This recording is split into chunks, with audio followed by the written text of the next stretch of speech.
tell this person is not, he was not qualified when he ran. Shit. He was just a man. He didn't have any kind of background in public service. He didn't have any kind of background in caring about other people beyond himself. Yet and still, you got a whole movement behind the white boy that the black lady is getting flack for. She slept her way to the top. Not qualified. All kinds of arguments against the woman, and she's more qualified than Donald Trump. Every day of the week, she has been a public servant all of her life.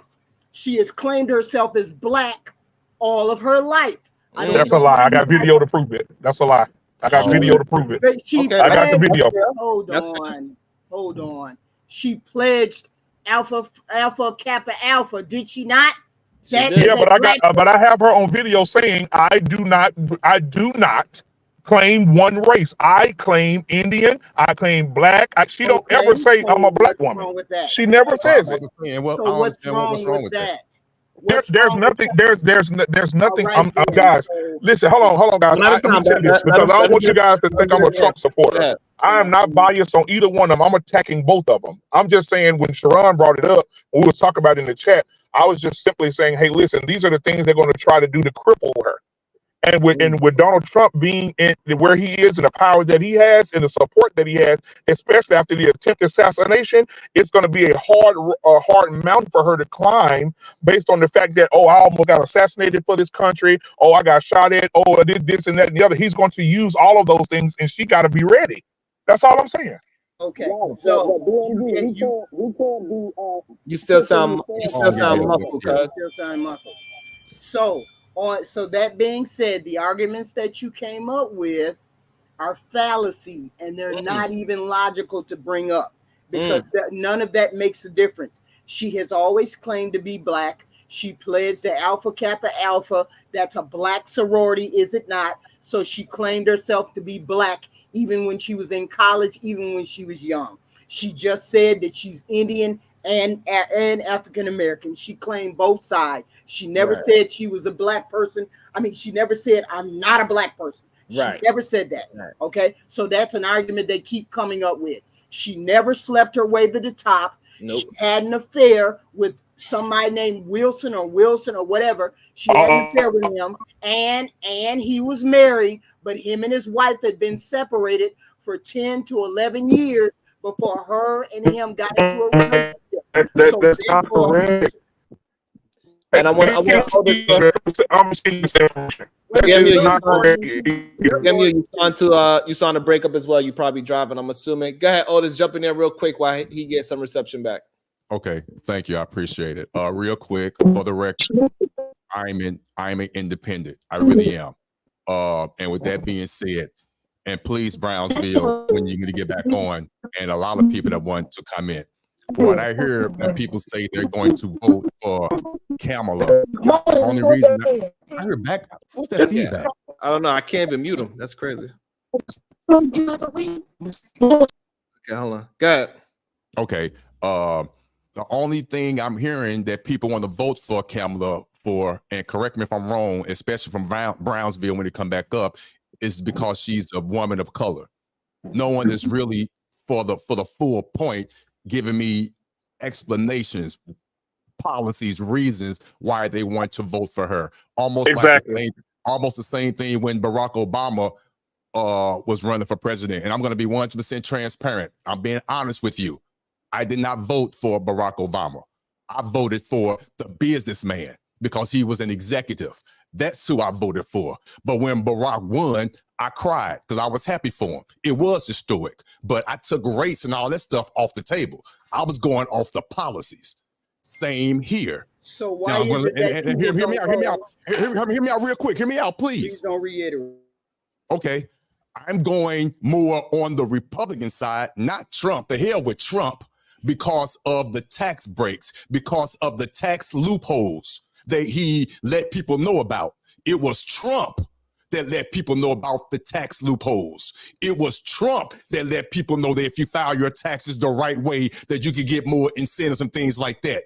It's not my fault that the uneducated is not reading the tax forms and everything like that to get their tax benefits. Tell me one time where when the Democrats tell you about the tax breaks. They don't. Hell no.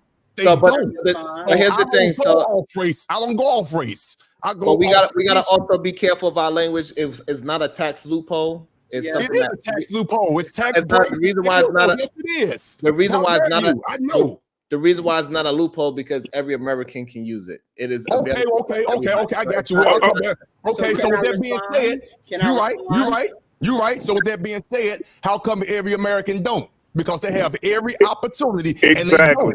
Because they don't go to the websites and get the information. That's all you got to do. Somebody because of their color. Hold on. All right. So look, one at a time. Let HQ jump in. The real reason why a lot of people do not take advantage because most people do not have businesses, and for those tax breaks, you need to have a business. Not true. But go ahead. Not true. But go ahead. Not true. It's kind of what BMU was saying. It's really about what tax bracket you in. Just same thing with an LLC or S corp. Why should you have an S corp or an LLC? I give you the short answer. The short answer: you make under 50,000, get an LLC. You make over 50,000, get an S corp. That's the quick answer. Everybody should be a sole proprietor, and you get them same loopholes. I'm done. See, same loophole. But the thing is, people don't go to the website. They don't go to the websites and see what these people stand for. They don't see what Kamala stands for, what she stood for before she ran for president, when she was running for president. Those are the things that she stands for, okay? You all don't go, most people don't go anywhere. They just see a woman and say, I ain't voting for no woman. I see a black person, I ain't voting for no black person. And that's all out there. Real quick. Can you hear me? Yes, we can hear you better now. So I want to go BMU, Mahogany, Damien. Go. That's not it though, HQ. The point is what Mr. Otis just said. What you got to take race out of it. You got to go on what the business part of it, right? When Donald Trump, if you remember, because we all have to go back and do our research. When Donald Trump and Hillary Clinton were debating, and one of the things she said against him was, "You don't even pay your taxes." And he said, and they asked him, "Mr. Trump, did you not pay your tax?" He said, "No." And they said, "Why, Mr. Trump?" He said, "Because of the tax breaks that her and her team and the Democrats voted for." He said, "I use everything that they put in, and I use everything that they created as a loophole to get all these tax breaks where I don't have to pay no taxes." He said it right there in front of millions of people during the debate. Perfect. And that's what they're mad about. And that's what they're mad about. Thank you so much. I'm not here. Let me just say this. My comments are just my opinions, so I don't need anybody to go back and forth with me. These are just my opinions. Now, I know everybody's up here saying, oh, you shouldn't vote because of race. Well, I'm going to tell you flat out, when I voted for Barack, it wasn't just because of his race, but you damn right. I wanted to see the first black man be president. I absolutely did. And when it comes to her, anybody, honestly, against Trump, in my opinion, I despise Trump. I think he's gross. I think he's a moron. Anybody that would tell you to drink bleach and pump his fist instead of ducking his head. And there's just so many shenanigans I can go on and on and on and on. When we were being told to wear a mask, he was the only idiot that refused to wear a mask. And then he was the first to come down with COVID. So I'm just saying, this is not the type of person that I want to lead me or the free world. But far as Kamala, and you got the white folks over there, on the Trump party, questioning her education and her experience. And my thing is, she has the experience. She's got all these experiences, vice president and traveling internationally, and she's got the experience of being Attorney General of California for many, many years. I could care less if she's black. She has already said that she is a woman of color, which is enough for me. And the fact that anybody, honestly, I'm not a Trump supporter, so the fact that she's going up against him, and also Barack and Michelle have came out and pledged their support, I'm absolutely on that side. So that's all I wanted to say. Perfect. Go ahead, Damien. What's up, y'all? This is why there's a desperate need to have political science taught to in urban schools, because people get on these things and they talk a lot of nonsense. They think they have an idea of something, they hear something, and they try to make it seem like they really understand what's going on. I'm hearing a lot of that is what's going on right now, because it's like when people say, "Oh, we want to do of the business of it, the business of the country, the business of the country." We want to make sure the businessman or what have you like that. What you need to be like is who is the effective legislator for the United States, whose policies have positively affected the most people for the longest amount of time.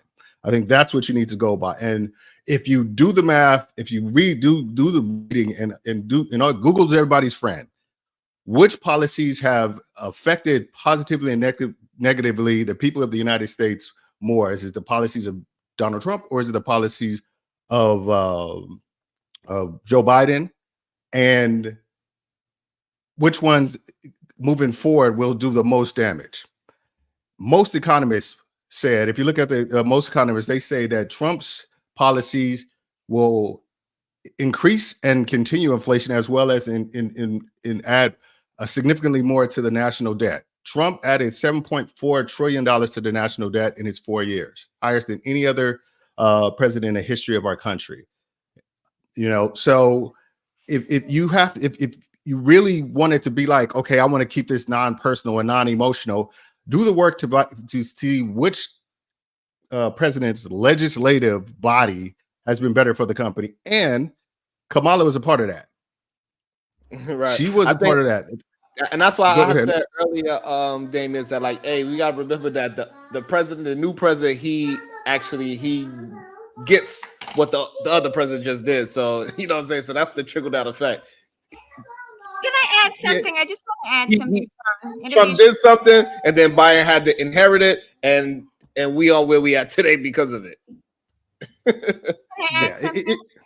Go ahead, Mahogany. Go ahead, Mahogany.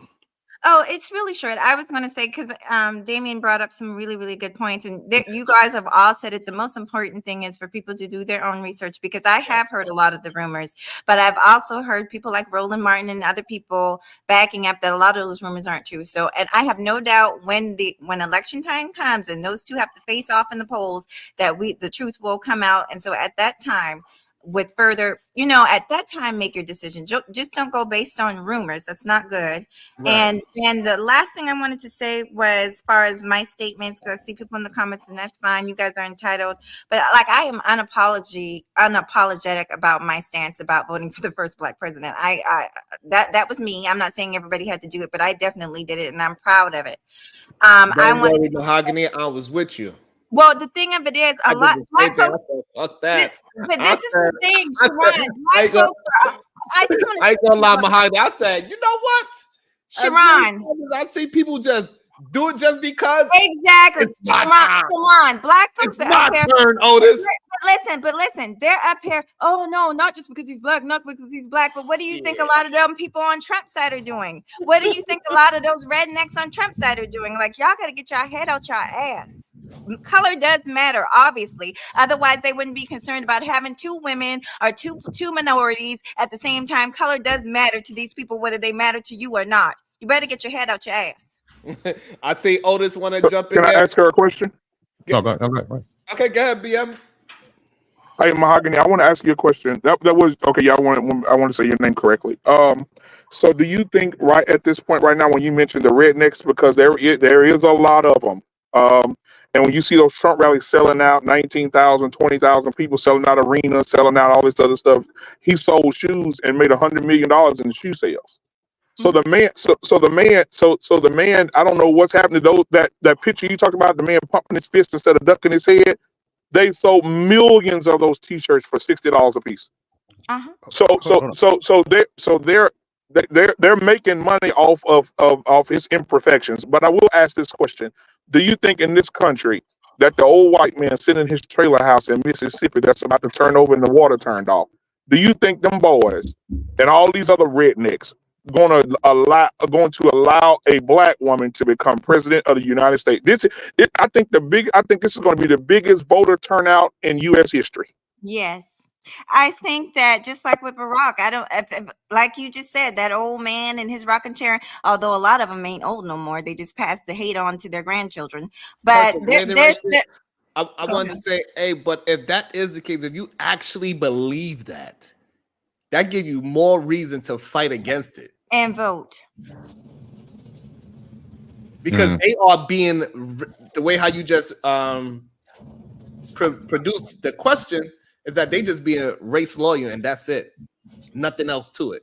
They don't have a thought pattern to it. They don't give a fuck. They don't care. They don't care about no tax break. They don't care about no policies. They don't care about no police. They don't care about no immigrants. Hey, one is this color and one is this color. I'm voting for this color. And not only that, the Trump himself said it. I think the people, if they had a choice between a black woman and a white man, are they going to choose a white man? He said it. He knows that people are going to go against it simply because she is considered a black woman. Whether she said it, we say it, I don't care how y'all want to point it out. At the end of the day, most of America is going to look at her as a black woman, regardless of what we want to say about her ancestry. I don't know what y'all talking about. Most of the people are going to look at it that way, and they also going to vote against her that way. And we are going to help them vote against her because these people have a disdain for the imagery of black women so much. Just call them they're allowing that to make their decision and say, yes, I wouldn't vote. People are actually saying, I wouldn't vote for a black woman to run anything. But Sharon, but let me ask you, Sharon. Let me just jump in real quick. They didn't put Hillary Clinton in office and she was a white woman. I got you in a second, cuz. Hold on. The thing is this: it's like those people who you're talking about were never going to vote for. I got a question for you, my brother. Those people who were never going to vote for a woman, black, white, yellow, red, at all. So you're not losing people. It's not those people. The people who are about policy, the people who have liberal minded, or the people who are the moderates or whatever. Democrats are going to vote for the people who have the best interest of their their best interest in line. They're not going to sit there and be like, okay, oh, you know what? I agree with the policy. Yeah, things are going to seems to be a lot better, or our economic future is going to be a lot better under the Democrats than the Republicans. But because she's a woman, I'm not going to vote for her. I'm going to shoot myself in the foot because she's a woman. I don't think people's minds are going to work like that. I think people recognize. That's what people said about Hillary, and guess what? Yeah, Hillary didn't get in. Right, Hillary didn't get in. Definitely. What Hillary did? Hillary ran a different campaign. What I'm saying is that at least with Hillary, they didn't bring the whole woman thing into it like how they doing it with Kamala. Kamala is woman and black.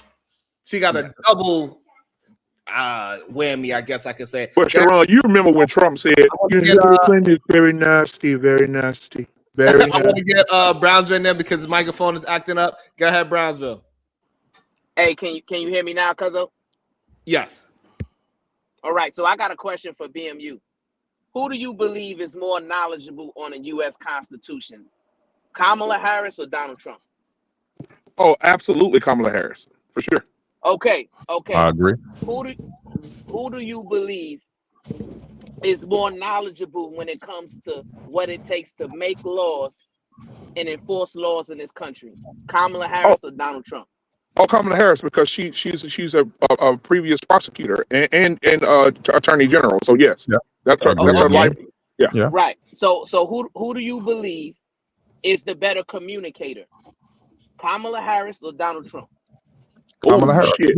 Well, okay, we'll say I'll go with Kamala as well. Yeah, I had to think about it. It's edgy though, but I think about that. Yeah. Because every time Donald Trump opens his mouth, he lies. When does that man tell the truth? And guess what? Brownsville? That's what I'm trying to get everybody to see. That's why I'm not biased on either one of them. Donald Trump can get up and tell a bald-faced lie and raise $30 million off 4 lies. And then, so my final question, BMU. My final question is this to you: as a black man, who do you think aligns more and understands about your plight more, Kamala Harris or Donald Trump? Neither one. Thank you. No. You gotta pick one. No. You gotta pick one. Out of Kamala Harris or Donald Trump, who do you think aligns with the plight of the black man more? None of them. You ain't got to pick none of them. You gotta pick one. It doesn't matter if it's 49, right. 51. Just whether it's close or not. See, it's the thing. It's the thing. You have men who just won't vote for a woman. You have people who won't vote for a black woman. Okay, so she's fighting that whole thing. She's the most qualified. Full stop. She's the most qualified. Let's be clear. Now, I'm looking at this time. I'm looking at this irrelevant. tax I'm cut sorry. thing. It is irrelevant. Tax cut thing, and I don't understand where these men get this tax cut thing, because he didn't give taxes to you poor folks. He gave all of cuts. I said loopholes. Loopholes. Yeah, that's right. But you know what? That's not an argument that he gave us tax or he made me money. That's not an argument. Hold on, let me speaking of the money, let me get about to be a situation. Hey, hey, hey. Brownsville at the $4.99. She's highly educated on the law. She has experience in drafting laws in the Senate. She's an effective communicator. She's a law-abiding citizen, which is a very big one. Yes, a law-abiding one. Ariel CH, member for 3 months. Thank you so much. I appreciate it. No matter the hue, black people in general will not benefit from the system unless the system changes. Voting changes nothing. I disagree with that. Rain on me for $5. Told you men won't vote for a woman, and our black men are showing the best disdain. Ooh, that's wild. Let me say this to HQ real quick. HQ. Now I will submit to you and Browns for saying this. She is the most qualified. She is the most educated. She does know law, right? She is a better communicator. Now, all of that shit would have worked in 99 and 2000. We're living in a time right now that a celebrity host of a show, of a game show, won the presidency in 2020. And now he's running again. And I jumped in right there. We can't say that because Ronald Reagan won as well. So okay, wait. Well, you're right. I agree. But then, but think about it. He was a governor. He was already right. He was a governor, right? A Hollywood star. So he was too. But think about this though, HQ in Brownsville. Think about this, HQ in Brownsville. Today in the world today, when how many qualified people are getting the positions? It's always the unqualified that are more popular. We talk about this on panels all the time. Who gets the most attention? Pookie and Ray Ray's, or the men making $100,000 that wear a suit to work every day? Pookie and Ray Ray's getting the most. The unqualified people get the most attention. I understand your point, BMU. You see what I'm saying? Point. Right. I get that. But what I'm saying is, black men, we gotta stand on principles. And basically you stand on your vote and then let the chips fall where they may. But I'm not gonna give my vote based upon what I think is gonna happen in the future, or what I think an old crusty white man in a trailer park gonna do. No, I'm gonna stand on what I stand on. And that's the problem I have with black men. There's not enough black men willing to stand on their square, right? They want to get manipulated by others to tell them what they should think, what they should do, and how they should vote. Stand on your square, BMU. If you feel like she's most qualified, then you vote for the most qualified person. Peace and love. I'm gonna say this, and I'm gonna have to go. I'm gonna say this, and I have to go. I'll say the last thing, then I'm gonna jump off because I got to get off. Hold on, one last thing. Okay, got it. I will thank you, Brownsville, for that, man. I think that you are absolutely right. Everybody needs to stand on their own vote, right? And I agree with that completely, 100%. But this is what I'm saying. Is it now? My question to you, Brownsville, is in the world that we live in now, 2024. What has the most loyalty? A man who holding the bag of money, or the man who refuses to take bad money? You said what? The man. The question is who right now in the world that we're in right now, 2024. Who is the person people run into the most? The man that got the bag of money, or the man that refuses to take bad money? I would say the man who has the bag of money. Right. And Donald Trump, in everybody's eyes, and I've never seen this many black people want to vote for Donald Trump. I didn't even see it in 2020. But the influx in 2020, it was 7% of black people voted for Donald Trump. Now the numbers right now, the percentage is at 33%. 30 guys, go Google it. The numbers have risen.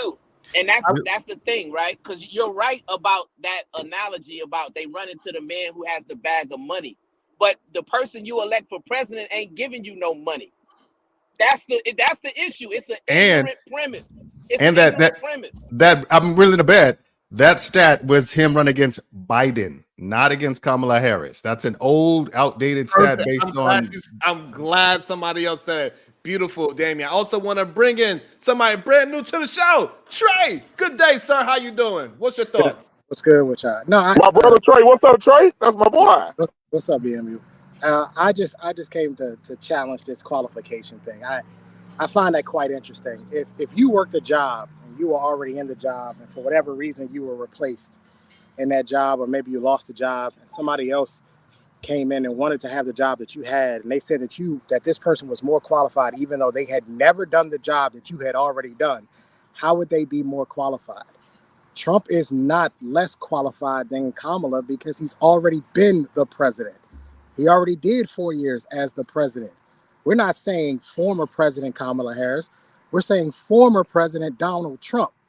He's already done the job. So how is he less qualified than someone who's never been in the position? She has no idea the stressors of the job. She has no idea of what it takes to actually be president because she's never done it. May I respond, Sharon? Yes, I was go ahead. Trey, there's a difference between being in a job and getting fired from your job, and then being in a job and learning from the person who is still doing the job. There's a difference. He got fired from his job by his employers, which is us. He didn't get fired. No. When you don't get elected again, you get fired. That's saying you're fired. That's not what that is. It would be the equivalent of his contract running out. No. If they don't renew the contract, they say you're not fired. They say you're not fired. He wasn't re-signed. They said we no longer want your services in the position. Okay, and so the Democrats didn't want Kamala's services. I can say the same thing. They didn't want her services. They chose Joe Biden over her. Right. Well, the difference is they chose whom they thought would win. Hold on, let me jump in right there as well. And plus, also you can't use those two situations because you say one had the job and that's the experience, but he got fired from the job. So he was not fired. So just because somebody was chosen over Kamala doesn't mean that she's not qualified. And also, she was so qualified by the person that they decided to choose ahead of her. He decided to choose her to be his number two. So that goes to how qualified she is. And nobody. She was so qualified that she's never been the president. Nobody nobody stepped up and said, no, how about me? I think I can do a better job than Kamala. Nobody has said that. Nobody has said I can do a better job. She's not qualified. Nobody has said that. That's just not a part of the party line. There's people who have been in politics quite a bit longer than her that could have easily stepped up and said, you know what, I'm more qualified for the job. Nobody has denied that she's qualified for the job. Former presidents. To Trey's point, and to give a little bit of pushback, but to Trey's point, Kamala did horrible. It's Kamala. Kamala. Kamala.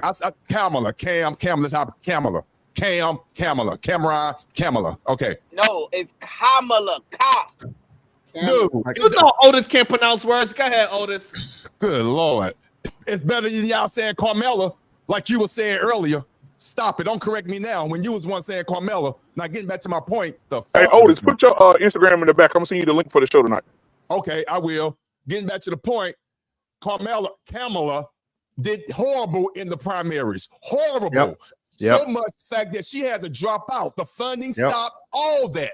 The only reason she was vice president was because Joe Biden picked her to be, and let's keep it real. Not trying to be funny. He only picked her because she was a person of color. Yes, she was educated. Yes, she's qualified. But part of that was because of her color. So why are you trying to disqualify her? Why are you trying to disqualify her though? So why? Let me ask Otis a question. Did you know that? Do you know that Joe Biden ran for? So everybody got some argument. Otis, so we'll go HQ, Damien, Trey. Yeah, I can't hear you. Talk to me. I'll go ahead. I'll go. Do you realize that Joe Biden, he ran for president twice and lost, and then he ran for a third time and won with the most votes that any president in the history ever received in an election. So you do realize that you can lose things, regroup, learn your something, and then do better the next time. You realize that's a real thing. And the fact that she was hold on. The fact that he picked her over, there was a vast variety. It was like 5 different women, and all of them black. Yes, he was. That was a factor that she was a black woman. But all of them were qualified to do it. She was a well-respected legislator in the state house. And she was very strong on crime, which was some of the things that the American people were saying was a huge issue. So he did that because it aligned with what he was trying to put. I'm going to make your house safer, and I'm going to have people with experience guiding the policies that I put out there.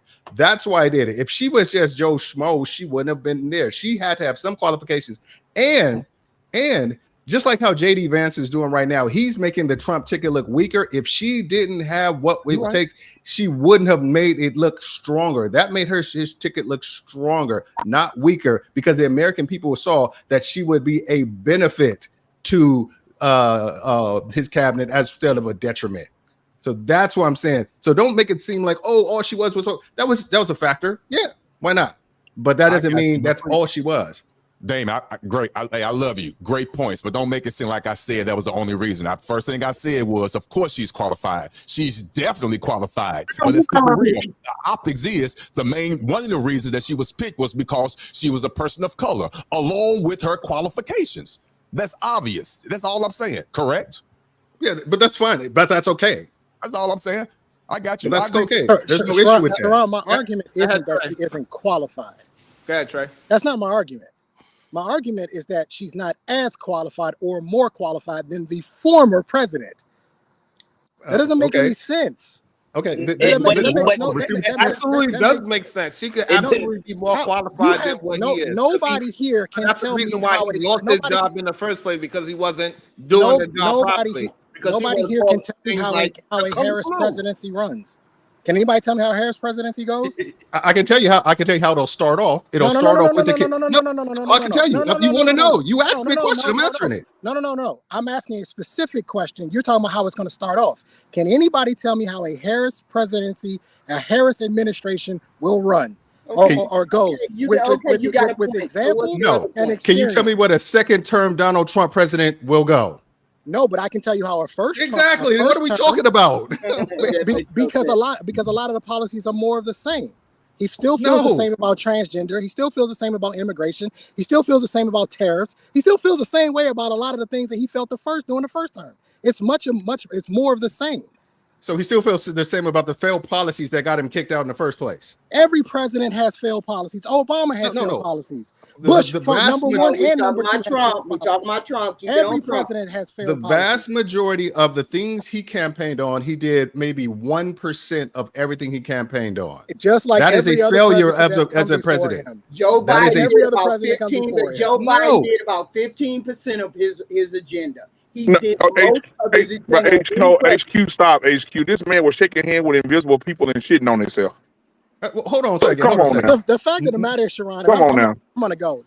Check the back chat, Otis and Damien. Where people are just choosing based on who they like and who they don't. And I don't care which side of the aisle you're on, that's wrong and irresponsible. Well, hold on. I don't, because I'm leaving. You can say whatever you want after I'm gone. The fact of the matter is that at this point in time in this country, you need to actually do your history, your homework, and find out where both candidates stand on policies that you either agree with or that might affect you down the line, and then you make the decision based on that.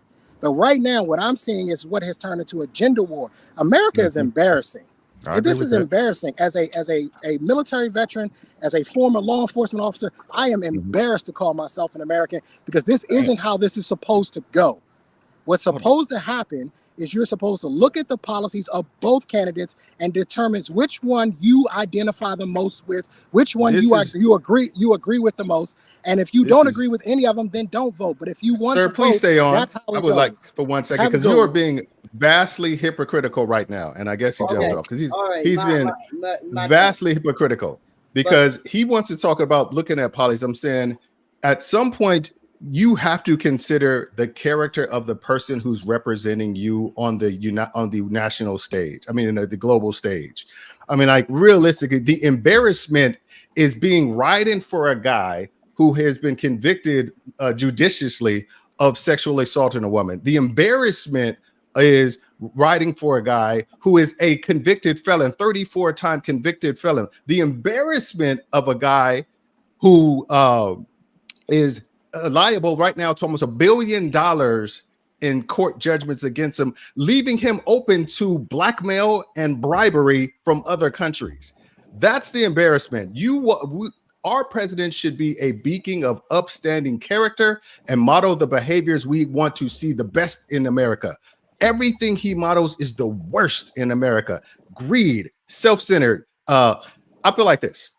A man should be disciplined, he should be accountable, and he should be resilient. Donald Trump is none of those. He's absolutely not disciplined, he's absolutely not accountable, and he's absolutely not resilient. So that's the thing, that if all this, it's an embarrassment. It's an embarrassment when people ride for somebody like that and they act like it's not about what it is. If you like him, just say you like him. But you can't write on his policy, you can't write on his character, and you can't write on his ability to get things done. You just can't ride from on that. So let me ask you a question: Who do the foreign? I'm talking, but you know how we have to do business with everybody around the world. Yep. Who do you? So if you take Kamala and put her in the corner, and you take Donald Trump as a businessman, put him in the corner, who has the most experience dealing with businessmen, and especially men out of the country who live in Iraq, or who lives in these different parts of the world? Donald Trump, right? I think. Think about it. Just make sure you also put in bankrupt businesses as well, right? Absolutely. But hold on, but I'm saying those foreign men. You put in, that he used his bankruptcy so he won't pay American. It's a man-woman thing. Let me answer his specific question. Let's answer his specific question. BMU. Okay. 2 things I want you to do. I want you to Google world leaders laughing at Donald Trump. There'll be there'll be NATO summits where he was making statements and they laughed at him. There'll be some. Justin Trudeau, from Canada, was laughing at him. There's been where Putin was laughing at him. They laugh at this. You know what they call Trump, and it's been reported in Russia. They call Trump the useful idiot, because you can flatter him and he will lay down, pull down his pants, and you can do whatever you want to this man, because it's the flattery and the ego that his Achilles heel, and the greed. Okay, now think about this though. I hear what you're saying. Okay, cool. But think about this. Donald Trump right now. So you think that those men in those countries where women came and raised their voices at a man, do you think those men are going to sit down with a woman who's leading a country? Well, they did. The president of New Zealand, Angela Merkel, the chancellor of Germany, they deal with her. They respect the hell out of Angela Merkel. I'm talking the president of the United. I'm talking the president of the United States. Well, hold on. Why wouldn't they do it with that? Because that's a less powerful country than us, and they're showing respect, and they're gonna do the most powerful. I guarantee you, a woman with a big stick is just as intimidating as a man with a big stick. Right. If your stick is big enough, and we the biggest stick on the earth. Okay, so let's not act like we're ignorant from experience of the first Donald Trump presidency. He was under several investigations. When you talk about the Mueller investigation, that lasted throughout his entire presidency, right? We watched how he handled COVID in 2020, how he completely botched the shutdown and all thereafter, right? We watched how he handled the January 6th insurrection by providing zero leadership, zero accountability, and zero responsibility over that. Some people trying to overthrow our government, right? This is all we experienced in the 4 years of a Donald Trump presidency. So what I don't understand is why black men fail to realize that what you think you're going to get the next 4 years. If those 4 years we got investigation out of investigation of him being corrupted and him trying to get side deals with Russia and China and all these different things. Brownsville, can I ask you a question? Hold on, Otis. Okay. When it came to a crisis situation, such as COVID, right? And he's telling citizens, hey, man, you need to get the bleach and the light and all those different kind of crazy remedies, right? And then we watch him fail to lead during the January 6th insurrection. He was nowhere to be found, right? And then after his presidency, right? It's one investigation after investigation, one conviction after conviction, right? One lawsuit after a lawsuit, right? He's been convicted of grape. He's been convicted of embezzling money. He's been convicted of paying prostitutes off. All these different kind of things, right?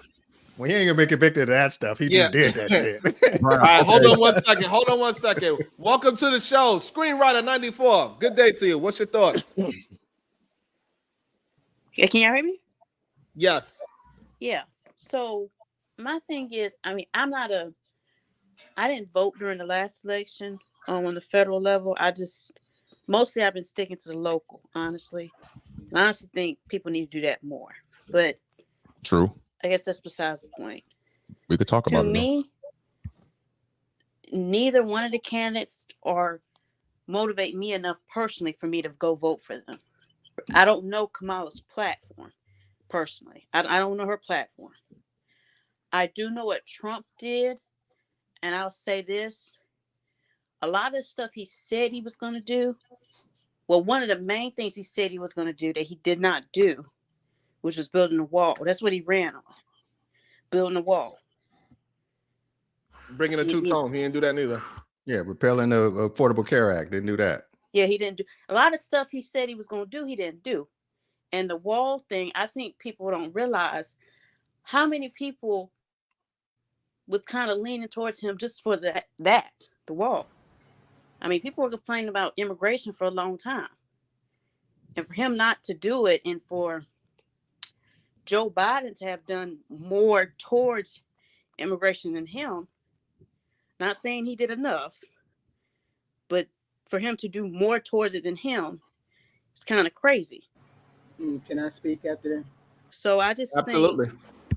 I just he hasn't done enough for me to vote for him. That's the way I look at it. He hasn't done enough for me to vote for him, and I don't know her platform. That is great. Thank you. Hold on 1 second. About to be a situation. Hey, hey, hey. Where was I? I am at, I believe, right here. Paraphrasing. Ariel says with the $6. But I'm sure you heard something similar. Whether a red or blue wing, they both belong to the same dirty bird. Change the system. And press Sports Channel 199. I can tell you Trump ain't building that wall. Shout out to, we gotta play this. About to be a situation. Hey, hey, hey. Shout out to the girl with the $49.99 support. Woo, appreciate you. Be like LeGarrette, y'all. Shit, I look up to him. Sexy Red, the lonely bird with the 5-ball. Politicians on both sides have been to Epstein's Island. Politics is a dirty business. All hands have blood on them. There's no real nice guy in office. Ooh, go ahead, HQ. Well, we can't say Kamala been to the island. We know Trump had. We know Trump has. Okay, and not Kamala. That's a fact. Let's get that together. Number two. Now, wall is never going to be. Though, I mean, I don't think any of these people should be looked at for their morals, honestly. Let her finish the statement first, screenwriter. Go ahead. Well, the wall is never going to be built. I don't even understand why that's a talking point with some people. If it was going to be built, it would have been built by now. Both parties had opportunities to build it, and they didn't. So stop talking about building a wall. It's never going to happen. They don't want it to be built, okay? Otherwise, we'd have a lot of unemployment and a lot of problems around here if they did that. So they're not going to do that.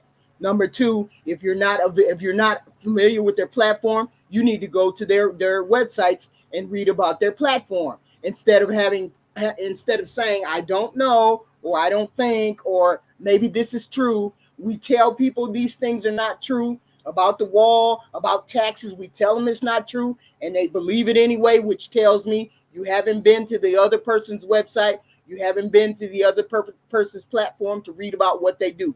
I read their issues, and I align with their issues. I don't just say Kamala's black, and I'm going to vote for Kamala because she's black. I understand what the Democrats are doing. These people out here are just listening to, what are they called? These propaganda, or listening to these talking points. Yes, go ma'am. to the website and read what they're about. Read about their platform, and then come back with an informed decision about why you're voting for that person. Then you can stand on what you're saying. But someone telling me the wall, someone telling me taxes, no, I don't believe you. You don't know anything about their platform, so you shouldn't even be having a conversation if you don't know about the platform. Can I please ask you a question, HQ? Can I please ask you a question? I'm not trying to be funny. I want to ask a serious question. And without bringing race in at all, don't bring in a race. We already know how people feel about Trump. Can you articulate? And I'm an independent, so I want to hear it. Can you articulate your reasons for supporting Kamala for her issues and things like that without bringing up race or anything? I can give you three. Yes, ma'am. She's for women's rights. She wants the tax structure to be fair for everyone, not just giving the tax cut to the rich. Okay. She wants the United States to be affordable for the people that are here. She's for the middle class. She wants to do things for the middle class to make it stronger. And she wants to protect our democracy, which means supporting our allies overseas. That sounds like three to me. I also want to welcome into the show somebody that is absolutely a MAGA supporter, Lord ADS. What up? I wouldn't say I'm a MAGA supporter per se. I'm an independent, right? But to tell you the truth, right now, we're caught in the middle of a war of extremes between the progressives and the MAGA facet, right? And they're both doing the most. They both playing in our faces. I mean, you got Joe Biden, who people knew from the day he got elected, saying that he wasn't going to be a suitable president for long. He was aging as we were looking at him when he was campaigning in 2020. He was gaffed, slipping, all types of stuff, but we selected him because we hated Trump so much. And I agreed to it because I voted for him too, right? But now, instead of him having the open primary that he promised, he just straight put Kamala out front. There was no Gavin Newsom, there was no Hakeem Jeffries, there was no Amy Klobuchar, in which Amy did kind of bop her the last time because Kamala polled at 13% before she dropped out. So she wasn't very popular, doing very well then because our policies are copy and paste in a lot of ways. They're just Democrat talking points. So when I look at Trump, though, I see something else on that end, right? I see a white nationalist. As a man, looking at another man, if he thinks that he's superior to you just from the jump and you just going to follow him, I'll be good to you, Negroids. But you're going to follow exactly what I say. We don't need that type of structure either. So, and plus the shooting, man, that I'm going to be honest with you. The guy got shot in the ear 7 days ago and it's completely healed. No marks, no scratches, no scars. And to me, they both playing in our faces. Joe getting up there playing cryptid shit because as a president, he can't really just give her the title. It has to be something else attached to it, right? Like he's dead, like he died or a critical illness. That's the only way she could try to take that particular position. And he played this real well in that debate that he took because he didn't have to take that debate anyway, but he took it. I think it was more, because they already had an agenda to put Kamala out front without any competition. So now we're here where we're at now, right? Trying to make a decision between two people. I believe that neither one of them are really suitable for office. We're trying to make the best choice out of the two. Wow. I hear you. Welcome to the show. The Republican nominee, Donald Trump. How's everyone doing today? I hope everyone's having a great day. Oh my God. It is What the hell was that? That badass accent? Donald Slump. Yeah. Vote Kamala.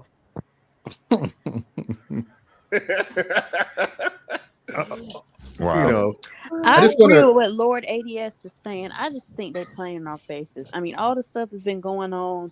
I mean, it seems like a theater or something. Like, I mean, you had Joe Biden. I mean, who's obviously suffering from dementia.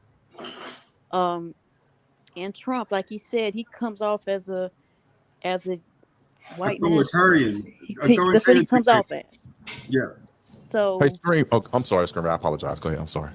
Are you ahead? Yeah, Otis. I want to bring it back a little bit to what Screenwriter first said when she first came on, and she brought up a great point. She said that she only votes in not only, but she only majority participates in local elections and things like that. And I want to bring it up because she brought up a good point. I live in Missouri. If everyone is acquainted with the Electoral College, here in Missouri, we already know Trump won. He won. So my question is this, a real question. What is the main purpose in voting on the federal level, especially here in Missouri, when we already know the Electoral College, those electors are going to Trump in Missouri? So you can visualize it. Kansas City is Democratic, and St. Louis is Democratic. In between that 4-hour drive, it's all red. So all the Democrats that's going to go vote on November, it's not going to mean anything. Not a damn thing. So that's what we talk about, and that's the truth. It's not going to mean nothing. And I want to welcome somebody. Hold on, I want to welcome somebody that is absolutely 100%, without a doubt in my mind, a MAGA supporter. Welcome the darkest white man I know. Chaotic Truth. Say, Ron, can you hear me? Or can you hear me? Okay, because I'm outside. Okay, I'm just making sure. Okay, guys, go ahead. I'll wait till my turn. Let me finish. Let me respond to Otis's thing. Well, okay. Real quick. There's a reason. Why do you think they even care about the popular vote? Otis, why do you think they care about it? I give you the real answer, because for real, this is not a democratic country. It's a republic. First of all, the persona or the facade is to make everybody think it's a democratic, so which means they got to have everybody vote. But in actuality, the popular vote don't matter. It don't mean shit. And I don't mean the effectiveness. I didn't say the effectiveness of the problem. It's like, why do they even monitor? The way they reason is because it is representative of the will of the people in mass. Like they're saying, if the majority of the people vote for the person who didn't win, then it can be stated from other politicians and through policy and what have you. They can kind of glam on what will be the most popular policies that'll probably get over nationwide. What are the things that people are really concerned about nationwide? It's a way to gauge the actual true mindset of the nation, to understand what the majority of people want. Whether or not the Electoral College allows those people to have their voices, their what they want enacted is different, you know. And there's a justifiable reason why there is the electoral college, but that's why they still monitor the popular vote. It is a snapshot into what the nation is thinking. So when other opportunities comes up, they can say, but remember, 57% of the people wanted abortion to be legal. 57 people wanted these programs to be instated. So people can run on those programs moving forward, and in the future, it might get them into they might be able to get them into position to do something about it. Perfect. That's awesome.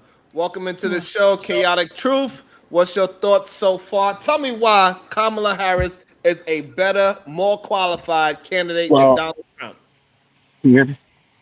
Yes, we can hear you. Okay, so I'm outside right now. So if there's a lag or wind, my apologies. You said, what was your question again, Sharon? I'm just making sure. What was your question? Explain to me how Kamala Harris is a more qualified candidate than Donald Trump. I know you could do it. Well, in terms of, to answer your question, she's a more qualified in terms of education. She does have I believe, a Juris Doctorate degree from Harvard. Typically, someone with a law degree is better suited in terms of understanding law and understanding how the country works in terms of its legalities and law-wise. So to answer your question, from that perspective, yeah, she's more qualified in the sense of education, definitely, without a doubt. And she was a senator. She was a senator. In terms of another qualifier is that it's not easy to be a senator. That's like getting drafted into the NBA and being, so I'll give her credit for that in terms of just your question alone. But I know somebody's gonna clip this and say, "Oh, CT supports Kamala." No, I don't. But to answer Sharon's question, yes, he's qualified in the sense of education. He's far more educated than Trump in terms of law. Okay. And what about the constitutional law? Who you think will be more qualified for that? In terms of what? In terms of what, sir? Constitutional law. Who would be more qualified, her or him? Well, again, she has a law degree, so because she has a law degree, I'm married to an attorney and I've dated attorneys before in the past, and so they can interpret law and how the country works on law. And so these people, so when you, I'm pretty sure people on the panel or people in the chat, when you have friends, when you have relatives who are attorneys, their brains operate differently, even in social settings, right? So you got to be very careful what you say, because what you say, they will use that against you. Okay, you said this. They use your words as facts or as evidence. So the thing is that, so in terms of the Constitution, I would prefer Kamala to interpret the Constitution more than Trump. I'm not gonna lie to you. I would prefer her, obviously, for obvious reasons. I love the honesty. The honesty is awesome. Can I ask Chaotic Truth a question? Hey, Chaotic Truth, this appreciate you coming on and being very candid. Oh yeah, definitely. What you call it? Who do you feel has been in closer proximity to effective legislation, Donald Trump or Kamala Harris? So who do I feel has been for effective legislation? Who has been more in close proximity or directly involved in effective legislation for the United States? Well, I mean, obviously Kamala. I mean, she was a state senator. Her passing of bills had a direct effect on California. You got to think about a president more or less deals with geopolitics. They deal with the economy. So in terms of a direct or a direction in terms of what you were asking, I would have to get that to Kamala too as well. Yeah, the president just signed stuff, right? So a senator seems to be more hands-on.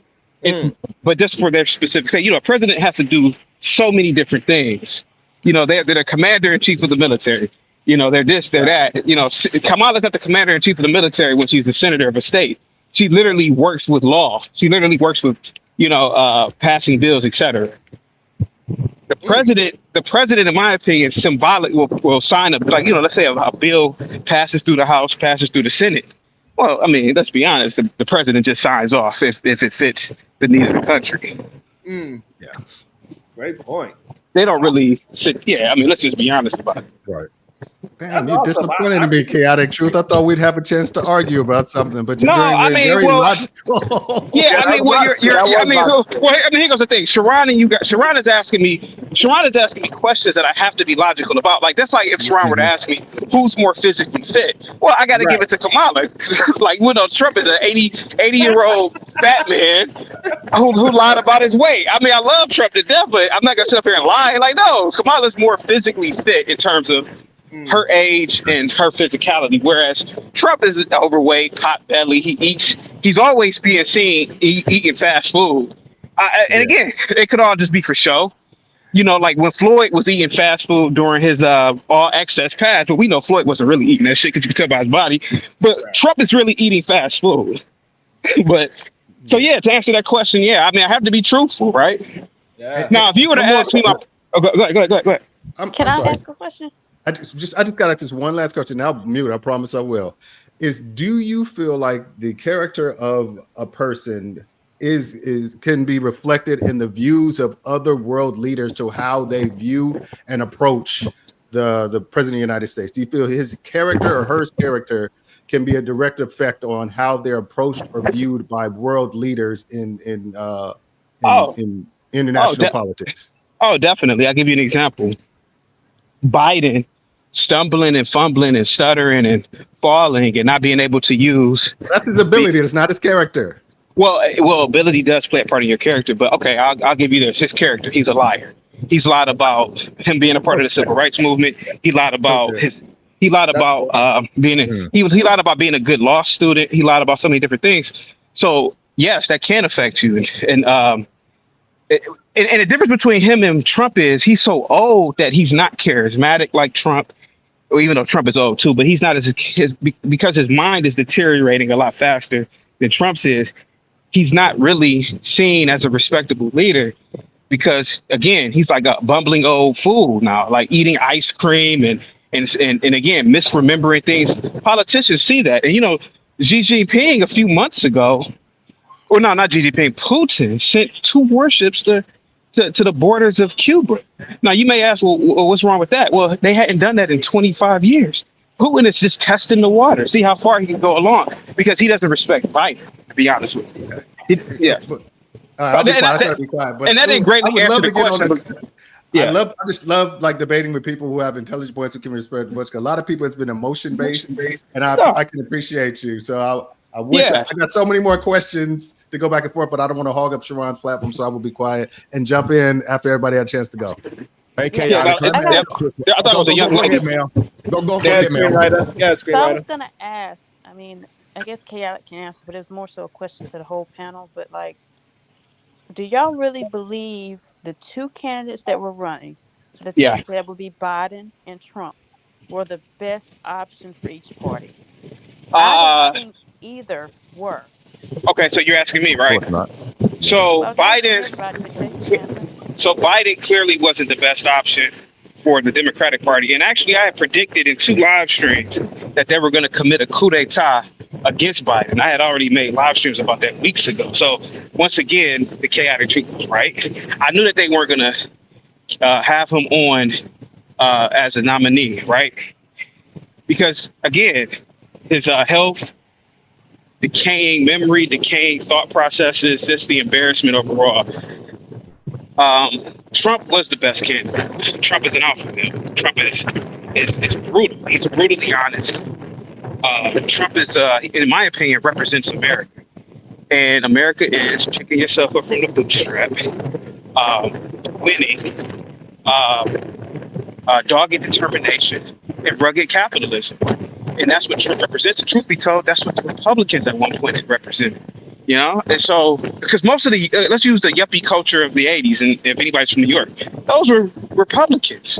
And again, these were hardworking individuals who believed in the American dream, capitalism, which we've forgotten. It seems like the Democratic Party has fallen into some sort of socialist promoting institution. So no, he wasn't the best candidate, but Trump definitely was. Okay. If that answers the question, yeah. I actually don't agree with that. I don't think Trump was the best candidate either. But okay.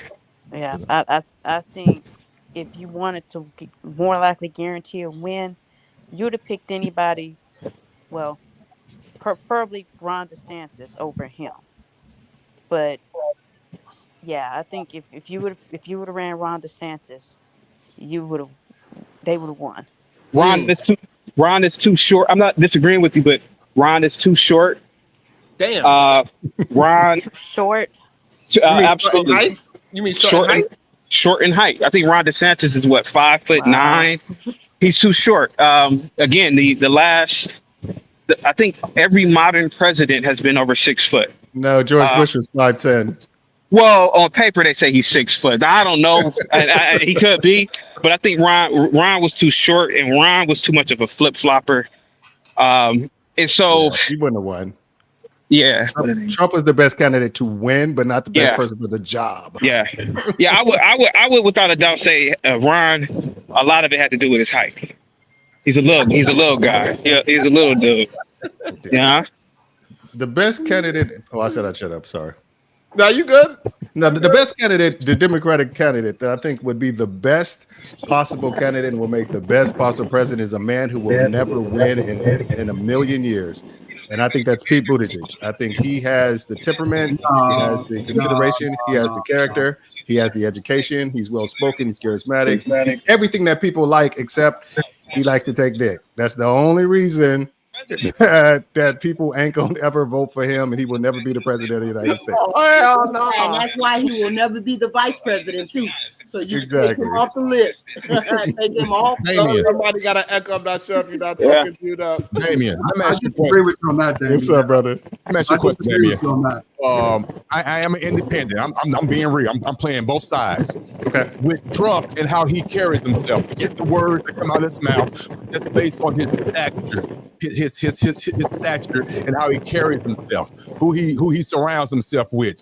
Do you honestly not believe that he doesn't garner the respect when he's across the table with the other politicians or the other heads of states or the other prime ministers when it comes to the country? He acts not in the slightest. Not in the slightest. They like I said, the Putin once said there's a rumor that Putin put out to some of his aides that Trump is the most useful idiot he's come across in U.S. politics. Who would strike more fear? Not fear. Who would strike more? Say, okay, let's use fear. Who would strike more fear? Trump or Kamala? I'm from the Bay. I'm from Oakland. Kamala's from Oakland. Brothers was scared of Kamala when she was district attorney. Brothers was like, oh man, Kamala gonna put you in jail. Wasn't she hard on crime too? She was hard. Yes, she was. His brothers today. You go to like Tommy. He like what you call it. He still can't stand Kamala because some of the stuff that some of his boys had to go through under Kamala. But isn't that why people don't like her in certain areas and stuff? Is because she's been too hard. They said she was hardliner when it came to crime. Not even that. I do respect her for that though. I think that's black. Hey guys, I'll crawl back in. Okay. All right. Yes, I think that's crazy as well. I think if she had that same track record and she was a man, they will love the male version of what she did. I think if she was a man, they would love that. They would. Because she's a woman. I think they like because she was hard on black crime. That was part of the issue with Kamala versus every other group. Ain't no such.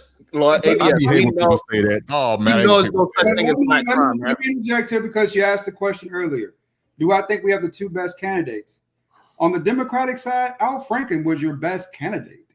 No. But where does Kamala fall at on that list, right? I give her 4th or 5th. I mean, to keep it real, I mean, Amy smoked it during the debate when she was actually trying to run for president.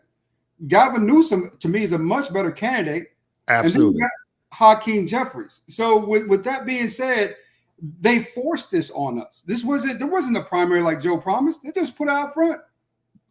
I don't see how y'all believe Trump is okay. So y'all are taking into his personality and stuff too. Okay, but outside of that, I just don't see how you could believe that with all that he does or all that he did in terms of,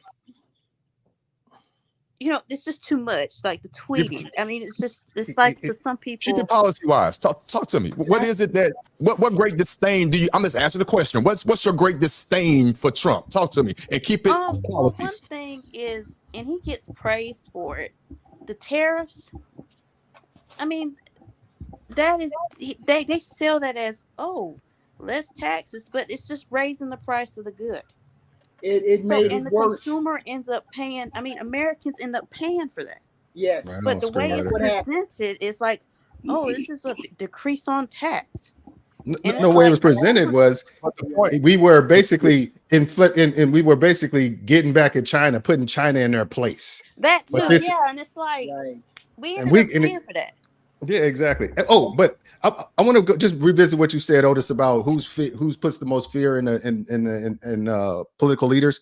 I'm gonna tell you why Trump doesn't elicit any type of fear. Well, not the right kind of fear, not strategic, thought out fear. It's the I don't know what this nigga gonna do. This motherfucker gonna do fear. There's a difference. That's like a dog off a pit bull off a leash ain't the same thing as a trained attack dog. That's two different types of fears. You know. So basically, the reason is like some of the things he did, like he took us out of the Iran, the deal with Iran, and they got all pissed off. So they fired a bunch of missiles at a U.S. barracks in Afghanistan. A lot of people, a lot of soldiers had a lot of traumatic head injuries. Trump went on national TV and said, "Oh, you know, a couple people had some headaches." They shot down one of our surveillance drones, and I'm not talking about a little drone. This is one of those ones that's like a B-52 bomber that they shot down and claimed it was in their airspace when it absolutely was not. He did nothing. He was going to leave our allies in Syria, the people who were fighting for us. So people don't trust our word for shit. Right. And that's the difference that he's done. Now, we used to be the person that our word was our bond. Now it's, well, it all depends on who and what's called. Whatever they say, the next person come and change that. So why should we even get in any kind of agreements with them when it can change within a year to 4 years? Right. So they don't respect us like they used to. Our word used to be meant something around the world, and it doesn't mean the same as it doesn't hold the same weight. Right. Right. I mean, Trump is Trump. Trump is going to be Trump, but Trump is not. He can be a president. You really don't think that Trump was making decisions in the White House, right? And he was making radical decisions in the White House, and people had to pull him back from making those crazy decisions in the White House. He is not. They had to pull him back. If you read behind the scenes of some of these people who put out books and things of that nature about what was going on in the White House, you will find that they had to pull him back from doing wild and crazy things that you would never think that a president would make those kind of decisions. He's qualified because he was a president. Okay, we're gonna go with that trade person. He was a president, but that doesn't mean he was qualified for the job. How many people have ran up on a job, and the minute you got that job, you said, "Damn, I know I can't do that. Damn, I hope they don't ask me to do that. I hope they don't ask me to make that decision. I hope they don't make me make that decision." I speak Spanish fluently. Okay. Donde es el baño? No, you be like, he also come está estés. Something that people, I'm not gonna say he's a. Hey, damn it! All you can do is spell socks. S-O-C-K-S. Exactly. What you say? S-O-C-K-S. What screenwriter saying something? What's that saying, screenwriter? I'm sorry. Many of us have ran across that issue. Many of us know what it's like to be drowning, and we know we don't know how to do the job. That is exactly what happened to Donald Trump. So, and he's very good at sticking his chest out and showing people that, hey, I'm the man. I know what I'm doing. But he doesn't. That's the point. The point is you cannot do all that fluff. You have to lead this country. And we need the respect of our allies. We need the respect of our people. And we don't have that as of yet. If he becomes president, it just is what it is. And I'm not a Republican, so Republicans don't represent me. They have nothing on their platform that I would ascribe to. Nothing on their platform. My platform has always been a Democratic platform, so I've always known what they stood for. So therefore, I've always been a Democrat. Okay. Well, I'll say this: I actually do support some what's known as Republican policies. Okay. I'm a 2A supporter. I support guns. I don't believe they should be regulated. I won't say at all, but I think it can be too much. What? I'm not for red flag laws, which is another interesting thing that Trump actually supports. Red flag laws? What is that? So basically it has something to do with mental health, and they take your guns. I got you. Yes. So I just think that can be abused.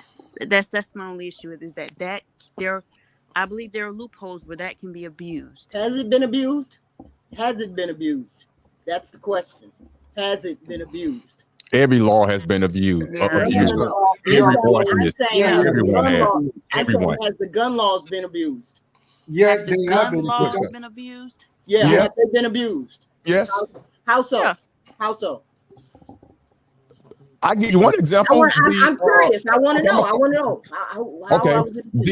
the gun shows where you don't have to have there's no way to actually verify that person when when you're trying to purchase their weapon at the gun show. There's no computer system set up. There's no database. Just show your ID and you can buy as many weapons as you want. And then you got a crooked one who will buy those weapons, then go to Atlanta and give it to they. Oh, okay. So the Democrats tried to regulate that, but they didn't want them to regulate that. Exactly. So the Democrats tried to get that in check, but they didn't. So what happened? And there's also been bad gun laws where the intent might have been well, but because you don't know about guns, the regulation you're putting on ammunition, for instance, or the size of the bullet. I mean, you just have to know about guns to get it. It just doesn't make any sense. I mean, I just want to. I'm not advocating against guns. Let's just be honest. But with 311 mass shooting, 118. Yes. Yeah. That there's a gun problem. There's definitely a gun problem. I'm not saying there's not, but I just think the way they're going about it. I just think they could. When under Trump, nothing was done about it. And I want you to understand. I'm going to your point. There was nothing done about it under Trump, and Trump actually supported the red flag laws. Yeah, after telling people he was going to protect their gun rights at his rallies, turned around and then supported it. Yeah, Ron DeSantis supports it too, and I mean. He'll tell anybody anything, but this is something that really sparked my thing because there's guns in my house. I shoot. My wife knows how to shoot, so I'm not against guns, but I am against smart laws that protect people. Because something happened I'm in Texas. Something happened in Texas that broke my heart. That really got me up about like really gun reform. It was like there's a name. I want you to remember this name, Mate Yelena Rodriguez. She was 10 years old. She was one of the 19 fourth graders that got killed in Uvalde, Texas. A shot in the face with a M16 multiple times. Her face was so mangled that the only reason where they could recognize her was because of her green Converse that she wore to school. That's heartbreaking. And that means that something needs to be done. My kids need to be able to go to school not worried about somebody coming in that hasn't been somebody just having that easily access. The day he turned 18, he went and bought a gun and he went and shot them kids. I was like, something needs to be done. That's just too easy. So yes, I'm all for anybody who has common sense gun reform as part of their platform, because my kid go to school every day. If I ever got that call, it would destroy me and it would destroy my family. And so something needs to happen, and that needs to be a strong platform. And I think everybody is ignoring it, but I think Trump would ignore it even more and wouldn't do shit about it. Which brings up a bigger question, right? I want to. Which brings up a bigger question, right? In this particular conversation, who is making the decisions? Remember, I knew from the beginning that Trump wasn't making decisions. What he's really good at is hiring the right people around him to make those decisions. Like in this case, when he was in the White House last time, it was Steve Bannon, Stephen Miller. Did I disagree with all Trump's policies? No. On immigration, I agree with him wholeheartedly, 100%. Keep those out. Keep them out. You know what I'm saying? Please keep them out, because what you're doing is inviting, the wrong kind of people we haven't checked or seen into this country, where Democrats allowed them to walk through freely talking about calling them migrants. In reality, there's laws here. You know what I'm saying? When you come across the border without papers, without recognition, without any knowledge of you coming here, that to me is illegal. And, people are going to fight against that, say this, that, and the other, but I agree with that policy. On the flip hand side, where I disagree with Trump was some of his nationalist views, right? Very wild, you know what I'm saying? It's taking, stuff like that, right? And people don't like this, but I was kind of, to me, Antifa wasn't exactly evil, but they were labeled as such. They were treated like a hate group more than what other groups were, right? And that was a little bit disturbing. Those are things I didn't like about Trump. Now, Kamala, on the other hand, I don't like progressives. I don't like them. I think they are the other extreme of the MAGA people who don't like black people like that, at least not black men. And they tend to behave that way, right? And the way they do things, the way they say things, the way they kind of act is very tribal in that little group over there. So for me, it's hard for me to position myself on either side of this particular, voting cycle, I would say. Okay, I got a question for Damien. Damien, what is your thoughts when Kamala says she would not try to pass any bill that specifically affects Black people? I would need more context of that. I've never heard her say that. So I'd have to get away. I'd have to hear it from her, and I'd have to read exactly what she meant by that. I'd have to get a whole much. So they was asking her about reparations. Okay. Yeah, I'd have to do more research. I'm not the kind of person to just come off the cuff. I like to speak intelligently on the shit that I say. So yeah, I'd have to hear what exactly the context of what she was saying. So yeah, if she said that no laws against Black people, I think I just don't think that's a realistic thing. I don't believe she said it. I don't believe she said something. There might be some more contextual. Yeah, dude. That's way too out there to think anybody running for president would say something like that. She said, "I will not do any law that is dedicated to Black people. Any law that I put out is going to be if I do a law for Black people, it's going to affect all Americans anyway." Yeah, I need more context, my brother. I'm not saying that she didn't say it. I'm just saying you might have misquoted. You might be misquoting right now, or I need a little bit more context. What law did Trump do that was dedicated to just Black people, though? He did nothing. He did people. Black people will give him a little kudos because he did a little bit of justice reform when it comes to like. Now y'all in trouble. Now every last one of y'all are in trouble. I got one of the most handsome mans in this space. Welcome to the show, the handsome Jabba, the Rainbow Boogeyman. Sharon, we've had this conversation. You're a married man. Stop disrespecting your wife. Nah, crazy. What's up, Jabba? What's your thoughts? I just came to clarify. Kamala was asked about reparations, and she said that she wouldn't pass a policy specific for Black people. She said that because any policy passed, what's good for Black people is good for everyone. So it was kind of like they were trying to get her in a gotcha moment where she said, exactly. Are you pro-Black? Context means a lot. And yes. Are you pro-Black? They were trying to get her in a moment of saying, are you pro-Black? And she was like, she didn't answer it as if she was. She said, I'm going to pass policy that benefits everyone. So that's where the context is missing. So she's saying she's not specifically making policy for Black people. Her policy is going to be for the betterment of all people in the United States. Correct. And so therefore reparations is off the table because that's not going to really necessarily help. Then that's why people are having an issue with her, because when it comes, that means reparations is off the table because you can't pass reparations, which is specific for Black people, even though it would benefit everyone. And I'm just saying. I was about to say that unless she try to make it seem like that if we give them money, they're going to spin into the economy. That's exactly what they're spinning. Oh my God! But the way how she worded it, it was specifically for reparations. Just kind of like the wall.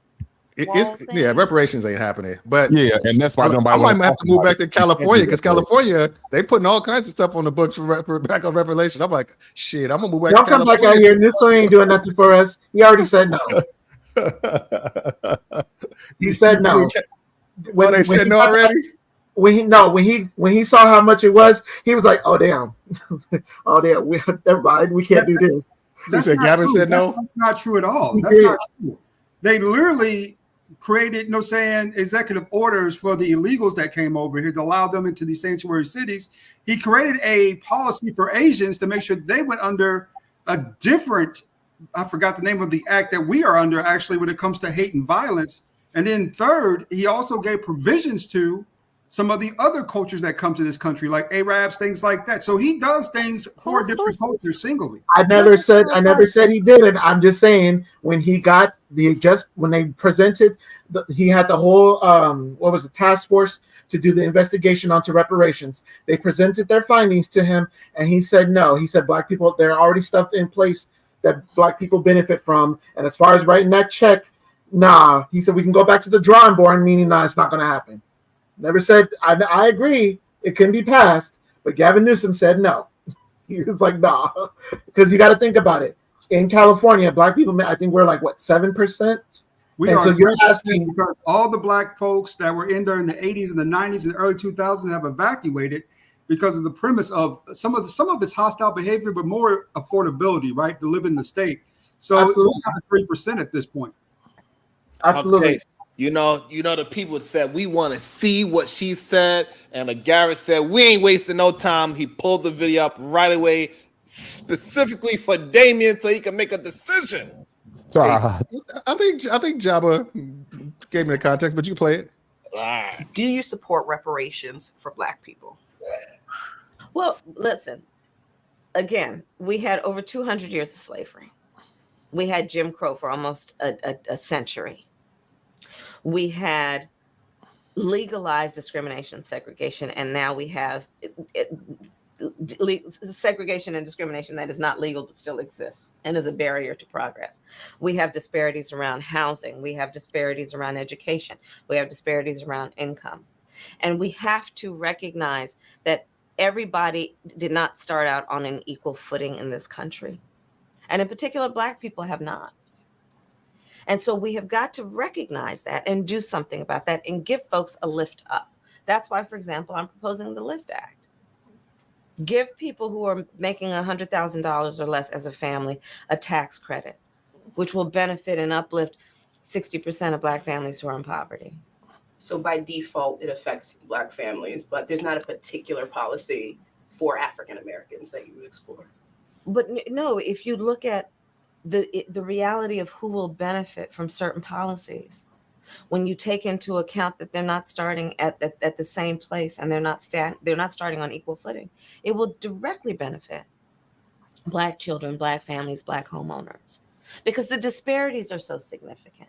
So if we focus on the specific issues that have resulted in the greatest disparities, and we understand that that's part of why we're doing it. Listen, the reality also is this: any policy that will benefit Black people will benefit all of society. Let's be clear about that. Let's really be clear about that. So I'm not going to sit here and say I'm going to do something that's only going to benefit Black people. No, because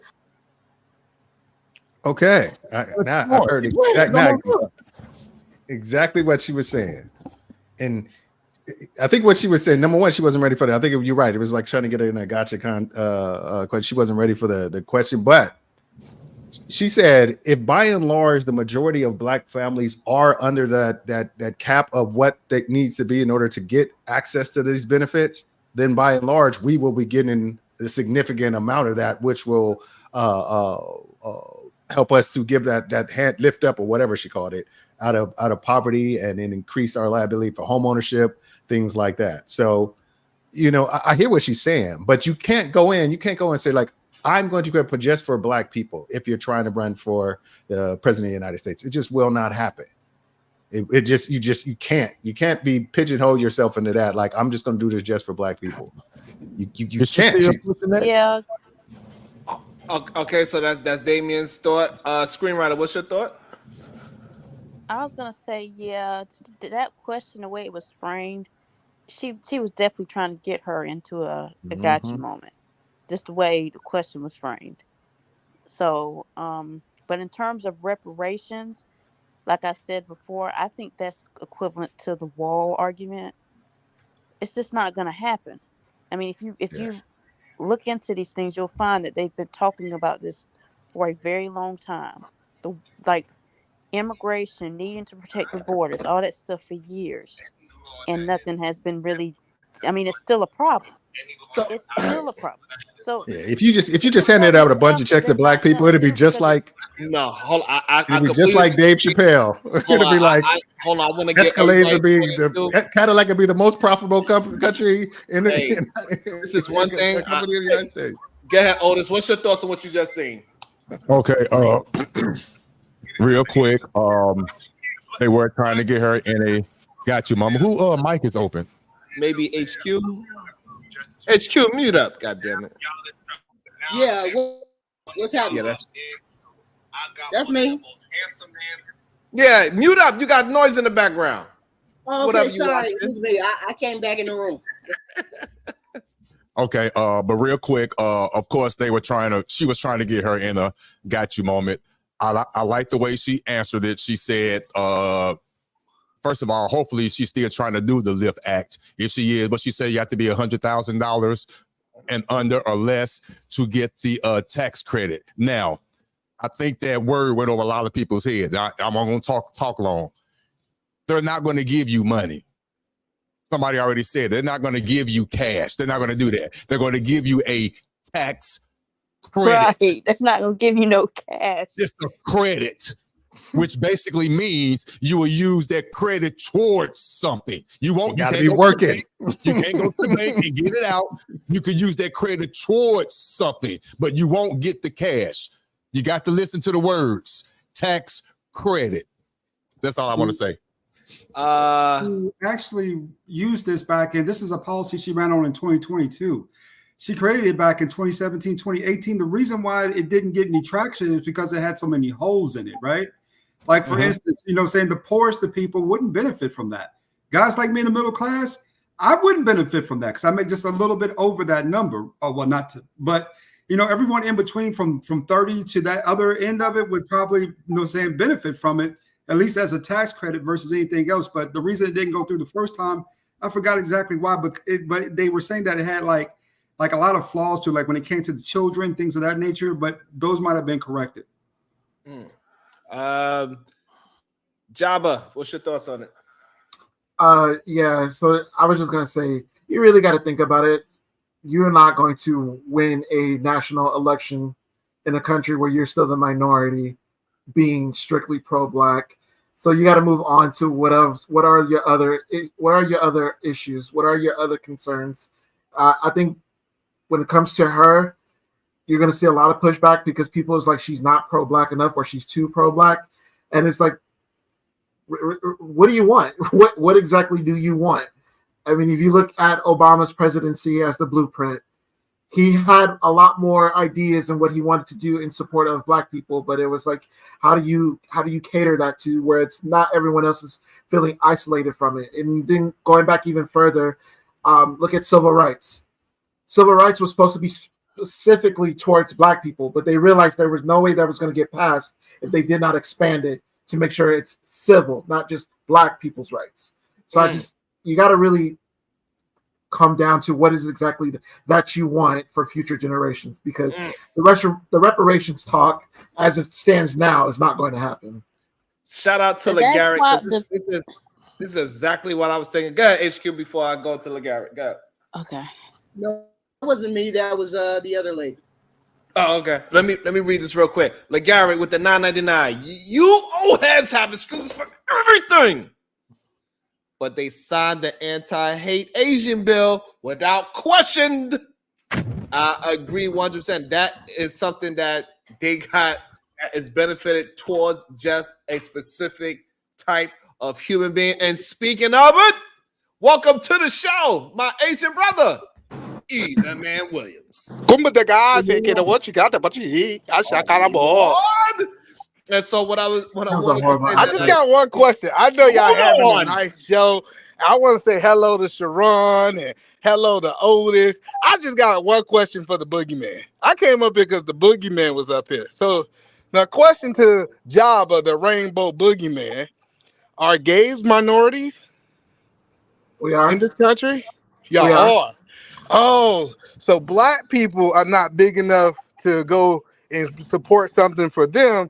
But gay people as minority are big enough to go and push agendas for them. That's crazy. That's crazy. I don't even want to make this because I'm more pro-Black than I'm definitely more pro-Black than anything else.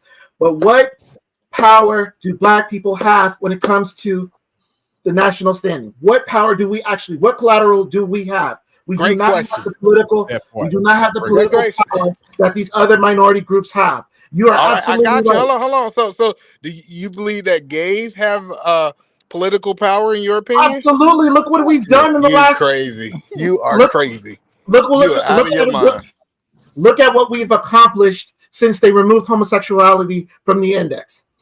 You guys have 40 in the 40 to 50 years, we've gone from being mentally insane to getting same-sex marriage. Actually, most of that happened on a 3-year stretch. In the Well, I in the don't know hundred if in the I will multiple say this. centuries that this country has been established, in the time that Black people have been freed, what exactly have we accomplished? Like I just said, we accomplished a lot. Wait, the one now, thing, the one thing, highest form of power, the president of the United States of America. and what did he do specifically for Black people? He did it for the He did a lot gays. for you, yeah, but he didn't do a lot for us. All right, but hello. So let me ask that's y'all what I'm this question. saying. I didn't come up here to really fight about this because, like I said, I'm more pro-Black than anything. But I'm just saying you got to really look at the optics of everything. We do not have political power like we should. Right. I got you. So it's all sound good when you talk about Black folks, and y'all know I'm not pro-Black. It's interesting how we always give the Democrats excuses. It don't matter what the Democrats do and how they abuse They're Black not off the people. hook. I left the Democratic Party because of the bullshit. So you vote for Donald Trump 2024? I'm not telling you who I'm voting for. Oh, I want to know. Well, I mean, I want just to because know. someone It's doesn't none vote of your doesn't mean damn they're business, voting Milka. Democrat either, though. It's none of your damn business, Milka. And my whole point is read the platform. Don't come up and say I'm not voting for the Democrat, because the Democrat, y'all all been voting for Democrats forever. Half of y'all don't even know what they stand But for. I Y'all don't even ain't even been to the website. You're right, but Listen to this. I voted to recall Newsom, so I'm definitely not voting for the Democrats. I voted to recall our governor. I got you, but listen, hold on. I just Hold want on, to tell Eda, y'all man. what was Hold said. on, Eda, man. Look out with the $9.99. Jabba is right. Black people, we don't lobby enough, but cry about everything. Put your money where your mouth is. That's why it's classism over racism. Listen. But I got another question. So hold on. So let me ask y'all this question. Most people don't understand tax credits. I take advantage of a lot of tax credit. So if the people under $100,000 are going to be the only person that does tax credits, we can say that the maximum the tax credit can be is $100,000, right? For quote unquote reparations. And then so we look at it, then we got to start asking this question is, how does this tax credit work? Most tax credit, it gives you a percentage of money that you already spent back or make it non-taxable income, right? So if that's the case, if I made $30,000, especially if I have a family, say $30,000 to $60,000, I didn't pay no taxes, so that tax credit absolutely means nothing whatsoever to you. So this idea that this tax credit, and this is why we didn't push it forward in legislature, because it didn't mean anything. It was a whole bunch of empty words, and underneath these bills, they had other agendas that they was trying to push forward. That had nothing to do with helping Black people by giving them a tax credit when they don't pay enough money for the credit to make sense. Right. No, that was for the hold on a second. That was for the working poor. People making under 30,000 are considered living under the poverty line, and those people are probably taking advantage of other things that are out there for people living under the poverty line. That's probably why it's not geared toward them. What usually happens is that there's people. You ever been like when my mother was when we were young? There'd be certain things she wasn't qualified for because she made too much money for certain things and did not make enough money for other things. So what they were trying to do is act as that bridge between the people who are not living under the poverty line and getting all of these access to these special programs, and people who have access to the real tax benefits because they are not making a certain amount of income. That's just used that to bridge between those gaps, because those people usually fall between the cracks. That's what her incentive, what it sounds like her thing was. But the only problem I have with it, Damien, is that she couldn't stand on nothing, right? If she would have stood on it, it would have been white folks that's about it too, because there's a lot of white folks that's going to be about the reparations too, because they ain't no white folks about reparations. Yes, they do. I think you're wrong. I think you're wrong on that, Sharon. I don't think so. No, it's just give Black people money. Sharon, I got not give Black people money. No, hold on. So the thing is that you can't say just give Black people money. What you got to say is that we got to correct something that our country did that was wrong to a certain. I agree. People. But you said white people would be about it. I don't understand how politicians word something. If they word it properly, and then yes, we could get the reparations. But if you are afraid of doing anything for a Black person, that's when it gets a little sketchy. The same shit with Ice Cube. At least Donald Trump was willing to listen to what Ice Cube was presenting. And for somebody to just say, no, I'm not going to even think about a policy, that means you're not even willing to listen to anything that's going to benefit a small demographic of people that's in this country when they already when they already doing things that is catered to black people already. So the country do push out things that is for black people only. So I know that, but reparations, so we can get those shit done, but we got to get a politician, especially a candidate like a president, to get behind it and put the proper words behind it, get everybody motivated about it, and say we are correcting a wrong that we did 400 years ago, and da da da da da. Man, they don't even. They're taking the word slavery out of textbooks, and you really think people gonna vote for reparations? They're using. Hold on. We moving too fast. That's one of the reasons why I took my kids out of schools for that. One of those reasons. I got you, but Sharon, hold on. This is the most important part. Biden pledged that after he got elected, he was going to meet with Ice Cube, and then refused to meet him once he got elected. Tell me how disrespectful that is. I can't blame him. However, what I'm saying is this. So this is what I'm saying. So this is what I'm saying. It's the way how Donald Trump used Ice Cube meeting as to get black people behind him in 2024 it actually shows that if you tell black people that, hey, I'm willing to do something strictly for y'all, that you can get votes behind you.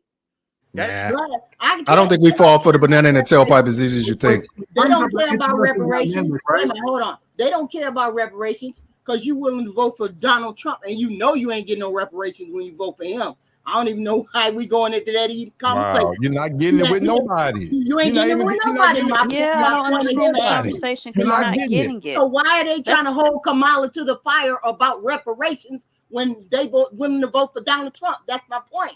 Because Donald Trump, at least Donald Trump's willing to say, yeah, I would absolutely think about a policy that's only going to benefit. Now you know, doggone well. He will lie because he lied.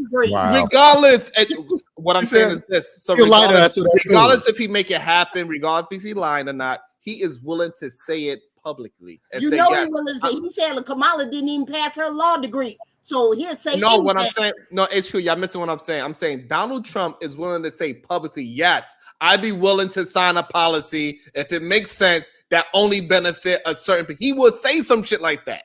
Absolutely. So he's willing to lie. The problem is Kamala's not smart enough to understand that. She's not smart enough or has more integrity. And that's one of the points of, that's one thing about Donald Trump I have a lot of respect for. Oh, he keeps his word. If he says he's going to do something, even if he's going to hit it with a hammer, he does what he says. Oh my God! Definitely don't do it. I don't know. You being hyperbolic, right? You're playing. Hold on. Hey, shout out to Kodak Black. Hey, shout out to Kodak Black, Damien. But speaking about black folks, what about why we don't talk about what Donald Trump did for the HBCUs when he sent that? You better not even start with that. I just want to ask the question. Okay, hold on. I'll answer that question. Why we don't talk about it? Because he definitely did it. Hold on. No, he didn't. Hold on.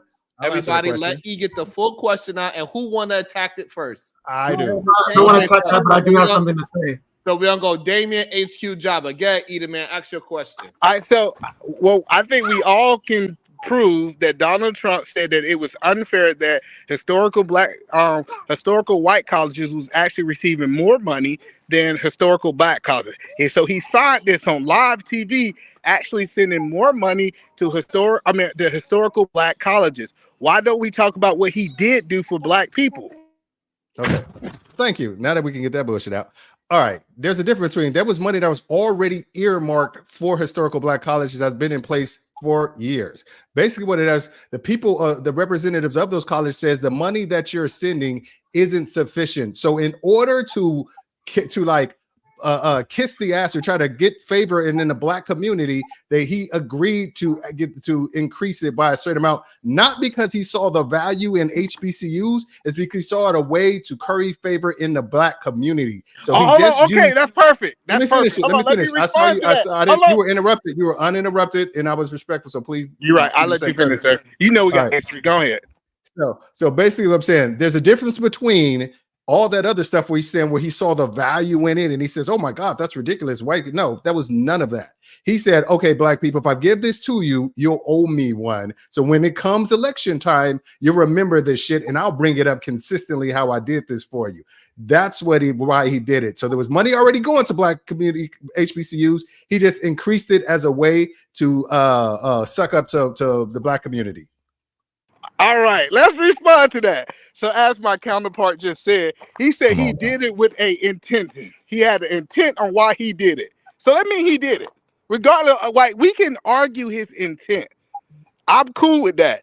But it's one thing that we can say that he clearly did. He clearly increased it. He clearly did something better for the black community. Now, give me one thing that Biden, hold on, no, I got you. Give me one thing that Biden and Kamala did for the black community. Okay. All right. Hold on. Let me respond to that HBCU. Let's get it clear. Okay. That money has always been allocated to the HBCUs. Obama had been doing that every year. It just lapsed or something like that. It lapsed and Trump picked it up and just redid it. Everybody he else increased it. He increased it. Yes, he did. He said 250 million added times 10 years. That's how long he did it. So that is not enough for what the other presidents had done yearly for the HBCU. If you he did more. If you look at how much he allocated, divided by 10 years is what he did. By 10 years, you divide by 10 years. It's not as much as the rest of the presidents did every year. And all y'all hear about is 10 years worth of HBCUs. That's all you hear. But it ain't more than what the other ones did. So it was more. Hold on. So this is one question. This is Trump signing that bill. Go ahead, Otis. Real quick question. Why did it lapse? It's something that lapsed. Hello? Why did the HBC funding lapse? This is every year. They just have to redo it. Yeah, no, it's not every year. It is not every year. So even if it's every year, hold on. HQ, I'm gonna give it to you. Hold on, it's a valid question. Hold on. The reason it lapsed is because no president was bold enough to do it for a long period of time. And Donald Trump said, you know what? Not only I'm gonna make sure that y'all good while I'm here, I'm gonna make sure y'all good for the next 4 years and the next 2 years. I'm gonna give you actually 10 years instead of the one by year that HQ is saying. So that's the whole. Hold on. The whole point. Let me land it. The whole point that I'm telling you is that every time a Republican actually do something for black people, he just gave me that little bit of money when the Democrats gave you no money. So you comparing a little bit to nothing. And I'll tell you why I laughed. Because number one, at a cost, because remember they killed affirmative action, which allowed you to go to schools like Harvard, Mojave, and thank you. So it came at a cost. It wasn't just him giving us money. He took something very, very, very valuable away from us. Hold on. And I'll answer Otis's question directly.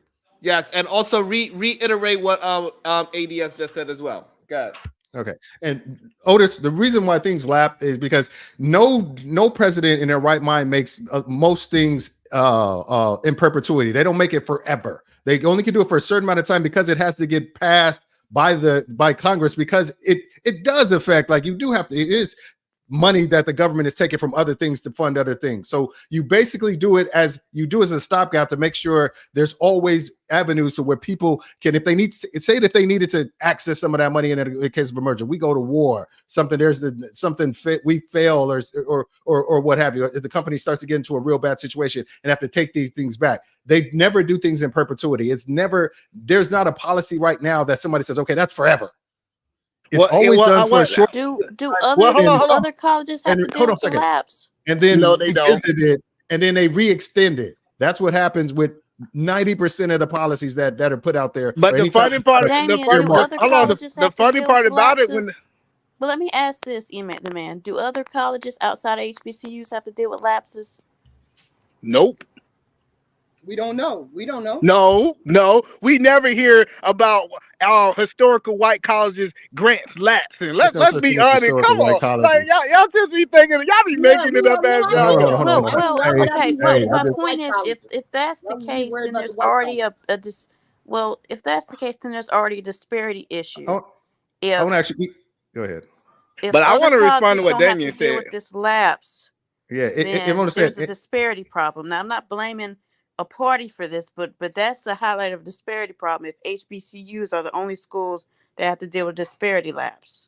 That's not a Democratic problem. That's a Republican and Congress problem. So, the questions that I gotta keep asking is when a Republican I'm not do saying something it's for the whose problem it is. I'm saying it's a problem, and the fact that that's a thing is a serious issue. The fact that HBCUs whatever funding can lapse and every other colleges don't, that's questionable in Hello, itself. but Sharon, I gotta ask Sharon a real question, Sharon. I got you, Trump Sharon. was really bad at he would have ended that. Do you know why they needed to ask for more money? We always can say what they could have did better, but I gotta ask Sharon this question: why, when Republicans do something, Sharon, for Black community, is not good enough, but when we talk about Democrats doing something for the Black community, they said that their vote is not big enough?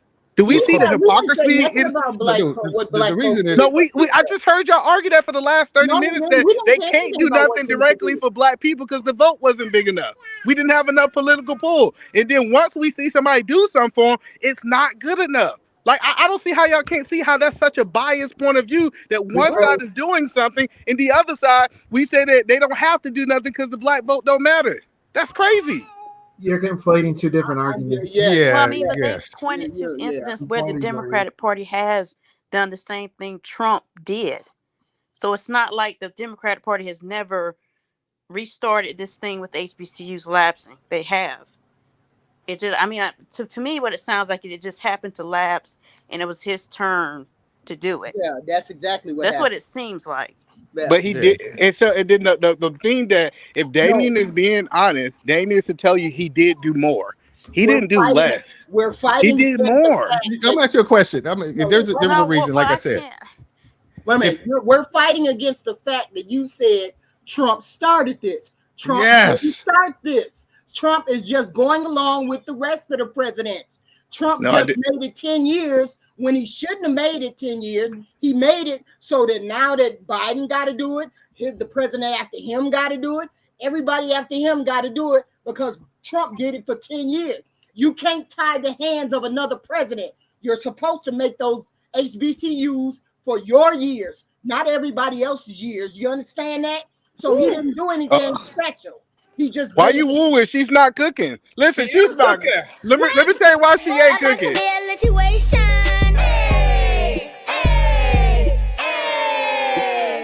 Stop screaming. Shout out to LeGarrette, 1999. Everyone 35 and under, do not listen to old heads. Do your own research. They have lied to us, and be happy they got rid of affirmative action because Asians, Indians were using it to their advantage to get ahead. Damn, solid tricks. Make me hype. I'm gonna have a hard time falling asleep in a bit. Thanks, Sharon. Great show. Good night. Thank you. I think I have one more. But to somebody's point, who has better skin, Kamala or Trump? God. I apologize. I thought you was finished reading them, but something crazy. But what I was gonna say is somebody brought the point that we are the minority in the country, and this kind of goes back to what I was mentioning earlier about local voting. I believe we should really focus on that more, because I think a lot of the issues that I hear people complain about on these panels, and even just in general, they can do more and you can impact more if you get more involved in your local politics. But the funding has to come from the federal level. Example, for instance, and I'm not from here, but I've heard this issue a lot. I got you, but having issues with the sanctuary cities, right? Because it's one Democrat of the sanctuary problem. cities. That is something that they need to look at their local politics and figure out what's going on. But see, but that's what I'm saying. All sanctuary, Let all me the. finish. So at that point, because that's where it's impacting you the most, because it's a sanctuary city. Now, if you want that change to Chicago, you got to get more involved in your local politics, because Trump building a wall, for instance, let's just say he was going to do it. It would only have helped them. They wouldn't have helped them much. Yeah, So, but I want you to understand that all sanctuary cities are Democrat cities. Republican cities are not sanctioned cities. So when I hear these people advocating for, when they say that they don't like what's going on in these cities, it's because a Democrat is at the local level pushing these things together. Look at New York. Look at Chicago. That definitely was a local level type thing that we seen get pushed from Democrats. And well, that one I I can have to agree speak with on it from Eon being from because a place it's that's not a specific sanctuary federal city. funding. It's an issue for everyone because of certain things that's not being reported. Let me just put it that way. It's just certain stuff that's not being documented and reported. I mean, under the table work, things like that. So it's an issue for everyone. Crimes being But committed, no one's reporting because they don't want the media to take hold of it. All types of that stuff is going on, and it's being federally funded with taxpayer money, which is even more disturbing to me that we're allowing a group of people over here who don't give us their identifications. Want to jump line process? We don't know who these people are, but we have to support them. So to me, that's the biggest travesty about all this immigration policy stuff. You know what I'm saying? That we're allowing people to jump line ahead of people who have followed the process and giving them this amnesty, which they don't really deserve. You know what I'm saying? Just because you say you want a better life doesn't mean you get to break our laws to do it. But look, but we got to be clear. What we have done is we have said, American homeless, y'all stand aside while these immigrants actually get housing. Like we don't understand how crazy that is for us to do that, and then we still say that we okay with it because the Democrats pushed it forward. That is a problem. Democrats. Why you keep saying I Democrats? can't. No, now that's where I don't agree. I think they both are okay with illegal immigration. They both They're are both okay with it. this. Stop saying Democrats. Because Well, they want the price of strawberries to stay low. That's why both of them are came in. Hold on. So I just want to make sure. I just want to make sure I understand y'all guys. Y'all believe Republicans are pushing for more people to come into the country illegally? Nobody's pushing. Nobody Republican is pushing for that. That's what said. Democrats have pushed for the open borders. Edelman, what do you think? Hold on. Republicans are all happy with open borders. Hold on, I want to understand this. I want to understand this. So, Edelman, you saying that under Republican presidents, we had less immigrants? We had less open border. Yes, what I'm telling you, we have never. Hold on. Let me answer your question. Okay, you say yes. Hold on. Do you have facts to prove what you're saying? Because absolutely, what I understand and the research that I did, all presidents they allow it. And let me just say this before anybody. Hold on. Let me respond because he said something directly to me. So what I'm telling you, we have never seen this many immigrants illegally come across the border with this open borders in the last 4 years. Can y'all agree with that or disagree with that? Hold a second. Who was what president deported the most people in the history of our country? Which president? What was the name of the president that had devoted the most? Do you know people? Edelman? Obama. Shane, why you tell him? Oh, I'm sorry. A Democrat with the exactly. So don't make it seem like Democrats do that. It's just like it all depends on what the effect on the economy and effect on the country determines the degree in which people vigorously process and deport undocumented citizens. So before you go, man, GBGB with the $5. He says, "I'm tired of you gaping, bleeding heart liberal coochies." So, also, I wanted to. Can y'all answer my question though? Yeah, y'all just passed over my question. I get. We're sorry. We apologize. Thank you. I appreciate that. So the point that I asked was, in the last 4 years, is it a factual statement that we have had more illegal immigrants or migrants come in this country than we have ever had before? No. Yeah. Okay. So he said before. He said before. He didn't say it. He said before. which means in the history of our country. All right, so when can you go back that's documented that we have had this many migrants come into our country when we was established as a country? Okay. All I'm saying is this is number one. No. Number one, like I said, is if Barack Obama successfully deported 3 million, how many do you think more were not deported, did not get caught? That is the biggest deflection I ever heard. No, that is not a deflection. That is a deflection. That is a direct correlation. You went away from my question to make a statement. I asked Either man, how do you calculate how many have come if they're not documented? How do you? That's what I'm saying. I'm trying to use. Well, let me tell you how they're documented. See, Biden said, "I want to document as many as I can." No, I didn't ask you that. I asked you, how do you determine how many are there? You I said got that you. there's been more. So I'm about to tell you how we can track it. I'm gonna tell you how we can track it. Over the last 4 years, you know what they got? They got Medicaid. Guess what? You know what they got? They got food stamps. You know what happened to the ACP program? Hold on. I thought we're not gonna allow you to lie, though. Hold on, Edelman. You see how important it is for people to read instead of just going off talking points that they done heard. The highest immigrant levels were in 2007. Okay, and behind that was 2021 with Biden. So 2007 was Bush. That was a Republican who had the highest record. So hold on. So are y'all saying that we're not tracking? So are y'all saying that illegal immigrants are not getting food stamps? Before we move to No. Hold on, y'all. What she just said. Damien. Hold on, Damien. Before we move to the tracking part, Republican had the highest ever. Immigration. Well, that's what I'm saying. So what it really means is that the whole immigration thing, it doesn't correlate to a Democrat or a Republican. It doesn't. Thank you. No, that's not, because I'm looking at what's your source? Let me look up her source, because that's not what I'm reading.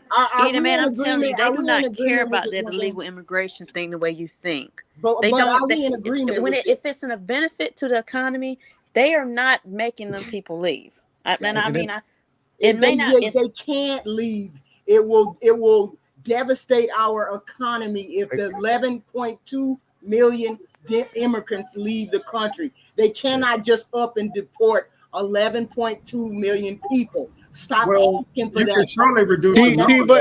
It's never going to happen. But Trump did a great job with the travel ban he had, with the Muslim ban. He did a great job with that. That was in America. And then he started putting out the illegals, which was about 2 million, which was suffice. But that's what I did. I went to look up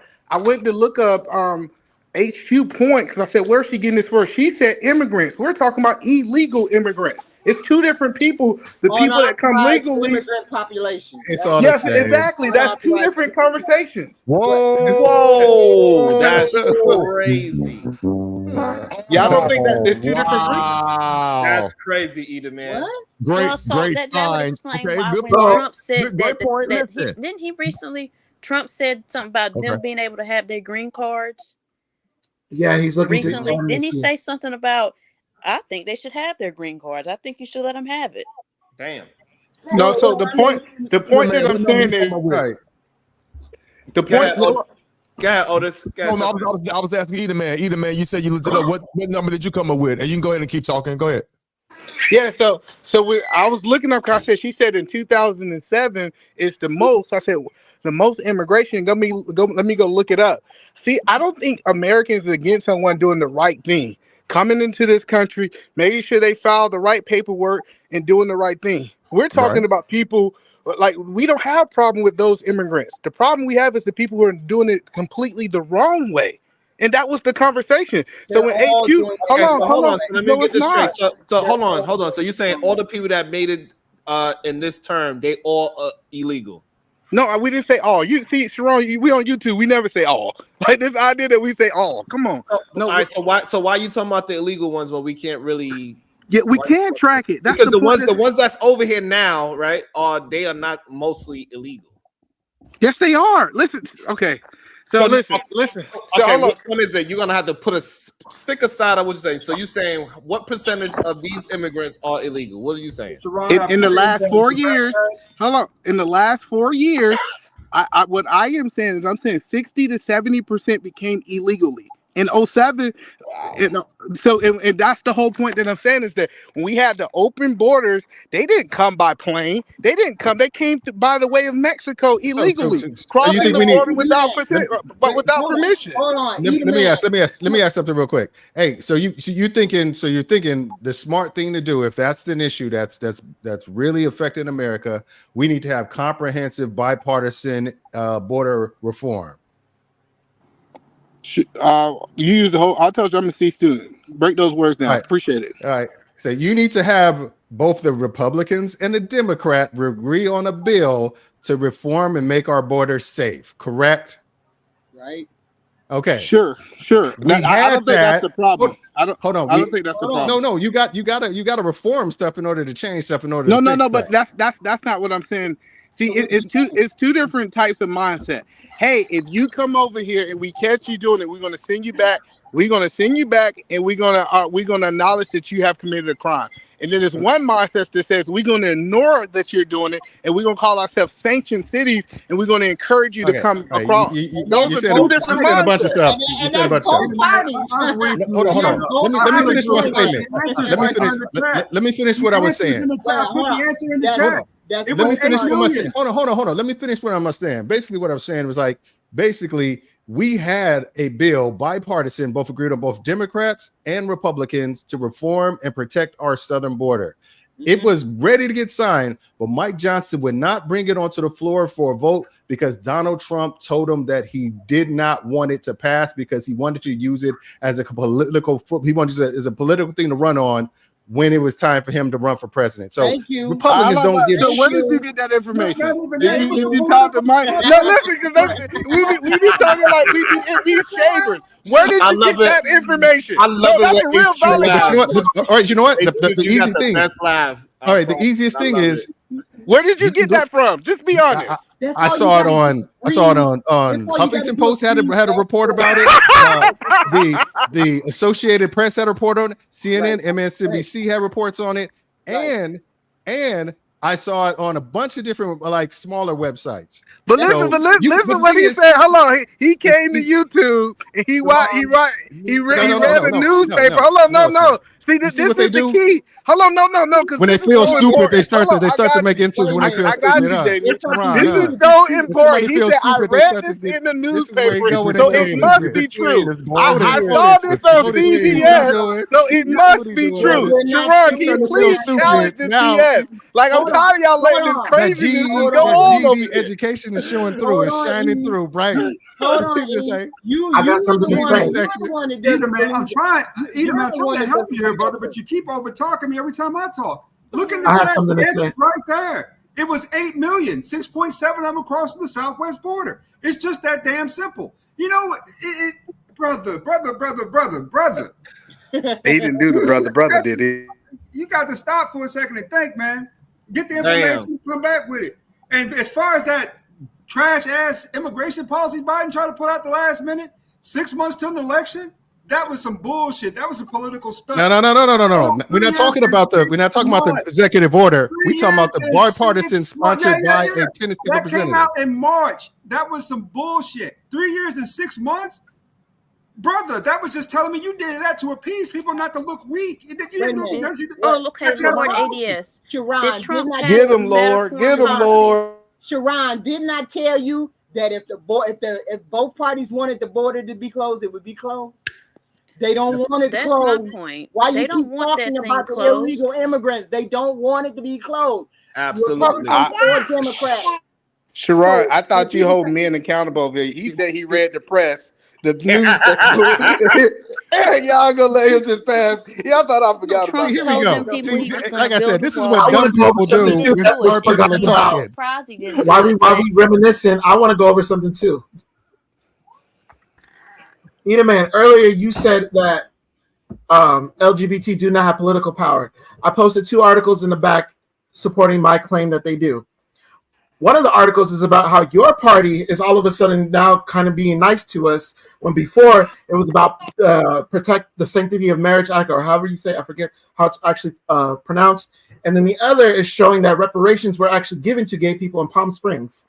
Woo! So don't tell me that gay people do not have political power. Yeah. We do. So gay people stick together. It's the black people that vote for Trump. The black people who won't vote for more Kamala. ways than one. That won't In more stick ways than together. one. Talking about Hold on. You're damn right, Sharon. Why you throwing shade? Hold on. I'm trying to figure out what y'all guys are saying. So y'all saying that y'all believe the majority of black people are voting for Talk Trump? slow for the man. In No, 20 I'm not saying that. That's not what We're just too divided. The majority of us, we're too divided. Right. I So we never think it's gonna a get high nothing percentage done of black or people that nothing don't vote, passed. period. And then of the ones who do vote, they tend to vote Democrat. I think it's a lot that don't vote though, as well. I told y'all HQ just making it up as she go, because you just said that the black people vote for Trump. That's what you just said out your mouth. No, I don't think it's majority. You know what I'd like to do, Sharon? If you give me the latitude, What would I you said was- would you entertain me? Hold on, I would like to have No. a policy Hold for on, policy hold back on. and forth with either man. Nope, I don't want to talk to you because you said you read the newspaper. Nobody reads the What newspaper. I said was we a Thank lot you. of us vote for Trump. I didn't a say I lot read of the us vote newspaper. for Democrats, and we don't vote together and get things done put some and be a posters online. powerhouse. Don't put us in no box. I don't want to talk to him. Not right now, because I don't There want. you See, go. I There you don't go. learn. Once you don't want, There you you don't go. go in the box with niggas you gonna- already beat. Let me get this. Come on, let me get this So work. you might as well Come put get us this back work. all back on. You Come might as well get put us this all work. back on This there. work. Come get this work. Come get this Because work. we know the Democrats ain't got no Come get this work. policies. They Come ain't get put no this work. policy in I place in the last. already told you 5 Okay. of them. What you mean All we right. ain't got no? What's call it? Now, see, I'll that's name why a I don't Hold want on, policy. you let in me the let box. them Because have you it, y'all. got Okay, hold on. Damien, We'll do you this. go first. Go ahead, Damien.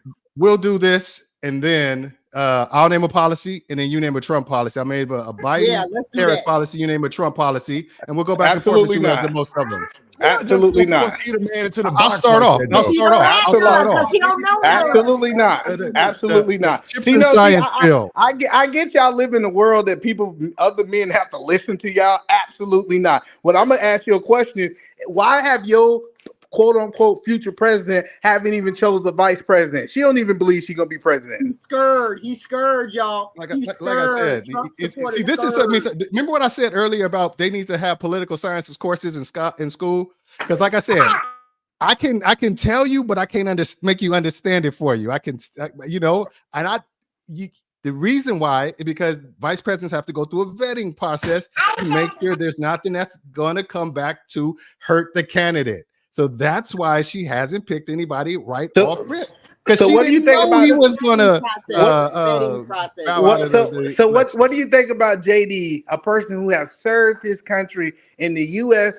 Marine Corps? He have fought for your freedoms, and Donald Trump chose him as vice president. How you feel about that? I feel like he did it because he was. He's unqualified. Hold on. No, let me finish. You're having a conversation with Damien. Hold on. Yeah, You're having a conversation with Damien. yeah. You're talking to me. You actually let's keep it. Look at stay focused. Do you think he unqualified? Stay focused. The reason that he picked him is because he was a venture capitalist and he has connections to a lot of donors that can bring a lot of money into the campaign. Absolutely. That's why he picked JD Vance. Vance has access to more money than any other body else, and he knew he could control him more than anybody else. So between the money and the control, that's why he picked JD Vance. Dang, it's crazy. Hold on, let me respond to that. So it's crazy.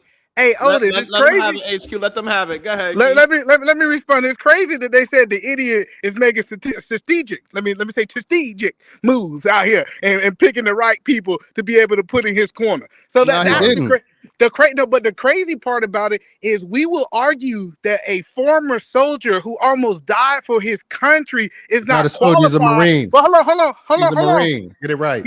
He's a soldier. Marines are soldiers, right? No, armies are soldiers. Marines are Marines. Get it right. Okay, cool. Right. You cool. I'll let you have that.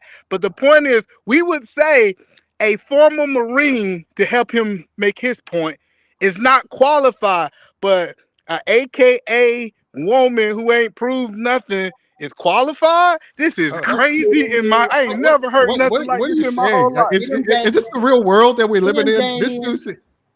God, I'm having HQ. Go ahead, Damien. Cook him up. So let me. Hey, let me you gotta get tell HQ to let me cook him. He don't need no help. HQ, let me cook him. Let me get this straight. Let me get this straight. A former Marine, because he's a former Marine, just because on that fact standalone, is more qualified than a city attorney general. I mean, district attorney, a state district attorney, and a U.S. senator.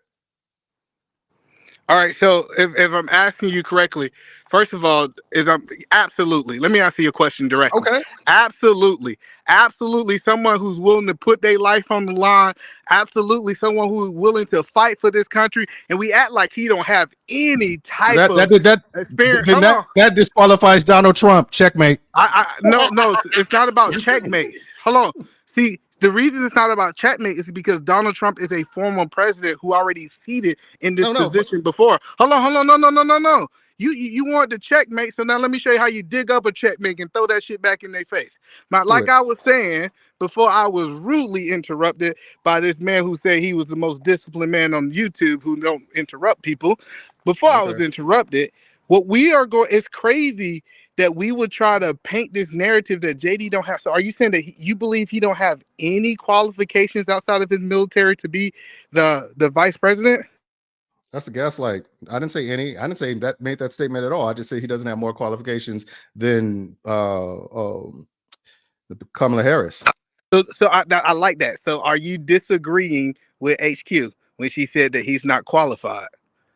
I don't feel like at this point in his career, no, he's not qualified. Hopefully, you know what? The job of vice president is on-the-job training. You learn the job and you learn to put yourself in position to move. You don't automatically step in day one. That's not how it works. So that's what it is. He's not qualified today because some of his viewpoints, especially what he said about none of his viewpoints are uniting. His viewpoints are still those that separate. Like when he said that the country is being ruled by people with more who have children should have more say and have better voting power than people who don't have children. He just said that, and he said that, and then he stood by. He said in 2001, and then he stood by it today. And he called, and he made a swipe at. He said the country has been run by cat ladies, single people with cat ladies. He said that about Kamala Harris, childless cat ladies, and he said that about he threw Pete Buttigieg in there, who actually I think he was making a knock on gay people, but he Buttigieg has 2 children, so it's just like one of those things. It's just like I'm trying to understand because based on I remember when I did my research, he was a Senate in Ohio, research. Right? No, wasn't he a Senate in Ohio, right? Who? JD Vance.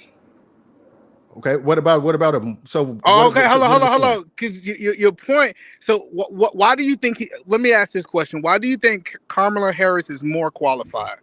Because she's been in politics longer and she's been aligned herself with a more successful president. Oh, see, I knew it was a level of bias there. Listen to what he said. He said, huh? No, because it's biased because you saying that you believe based off your bias that she have aligned herself with a more successful president. Are you saying that Biden? Hold on. Do you believe that Biden was more successful than Donald Trump? Absolutely, 100%. That's crazy. That is absolutely crazy. Let's go policy for policy. Oh, I don't want to go policy for policy. Of course you don't. I am a grown man. Of course you don't. And I do what I want to do on YouTube. Exactly, because you all smoke. I know you, Damien. Like they say in Texas, you all had no kettle. They can't put his policies up against Biden. Exactly. Biden. Matter of fact, Biden have not. He have not put any 1% of his agenda. He only got done with 1%. Biden got done with 15%. Biden is the most successful president. That is crazy. Hello. So it's funny you said that. So you think people cannot afford food? That's the most successful president. People can't afford their gas. That's the most successful president. Like people can't even afford. You know why everything is high? You ain't look like you're missing no meals. Hold on. Does he know why everything is high? So you saying you are not judging a president by the policies that they pushed through, or the plans that they actually ran on, the policies that they ran on. You're not going to judge a president by the things that he ran on, and he was successful on those things? Is that what you're gonna say? I didn't think so. You better go wipe some baby's bottom. And he didn't ask why the policy, why the economy was high. He didn't ask why Trump put the tariffs in place, and by putting tariffs in place, you raise the goods within domestic areas. You raise the goods by doing that. It got a little hot for him, so he had to go. Tax cuts. He didn't say anything about the tax cuts that Trump put in place that all those poor people got to pay for, and he gave tax cuts to the rich. You got to know those policies. I would like to I would like to ask a simpleton question, and I want people to be honest, especially Damien, and I mean Esfera. Be honest. No matter who the president was, for us, Democratic or Republican, do you think 90% of what we're going through right now, we will still be going through, no matter who the president was? And answer honestly. That is a very good question. And the question I'm saying, that's a great question. And I say no, because a lot of the things that we're just kind of getting out is a direct correlation with how the response to COVID was so blown by Donald Trump. Some of the things that are happening, some of the things that happened, like as far as economy, well, we're coming out of it now. It's starting to level off or whatever. But what we had to do with the economy was a direct reflection of Trump's lackluster response to COVID. Yeah, some of the things like gas and stuff like that. Yeah, there's a war from one of our people we get gas from. So yeah, gas prices gonna go up. That's just kind of it is. But I think the economy was in such dire straits because of the ineptitude of Donald Trump and the people in his cabinet related to the response to COVID. Yeah, COVID has really devastated us. Honestly, Otis, that's a great question. Hold on, but a lot of time, another thing that people are trying to forget is that the reason why a lot of people made more money because there was a lot of money given to motherfuckers on top of what their salary was. Facts. They trying to act like that didn't happen. Like that was just that little stimulus he gave. That's what made people like him a lot. When Trump gave out that stimulus. So let's be honest about that. But he used that as a distraction from like, see, I know your aunt dying in the hospital, but here go $300. Yeah. And now everybody's saying, look, we made more money. You didn't make more money. You got a handout. Stop it. We're not saying that Trump never did anything. We're not saying to be honest, I actually agree with Trump on the vaccine mandate. The way he handled that, the what? I don't have a problem with what he did. Now y'all in trouble. Now you see his face. We're not face. I honestly think he did what he could do with that situation. I mean, that was a very unique situation. What COVID? Yeah, I think he did what he could do. I don't think he could. And the reason I'm gonna disagree with you because he had models from other countries, whether it was China, whether it was France, whether it was Italy, where they did it a better way and they had less economic devastation and less death. So he had an opportunity. He had the roadmap to a successful way to combat this, and he chose to hide it and he chose to minimize it. Everybody else saw it as serious, so they took it serious. He saw it as he got that from the newspaper. So he didn't take it serious. He got that from the newspaper too, because he did mandate the vaccine though. Hold on. We didn't have the same newspaper either, man. Damien, I have a little pushback. Hold on, no. I got questions. Go ahead. I got questions about this COVID. So, are you saying that China had less of a outbreak than the American did with COVID? I'm saying there's here we go, man. Look. My pushback was that regarding the vaccination mandates, you got to understand constitutional law versus state versus federal. So it's like that's not really something you can really hold over Trump, but you can't take it away from him either. So, and to compare it to China, to me, that seems just a little bit disingenuous because their laws are not like ours. Well, it's a communist. They can just one person can say something and import it into their whole system. America is not designed that way. Do you agree or disagree with that statement, Damien? Go sit on the corner and there's probably cars running by. So let the grown people talk. All right, Jabba.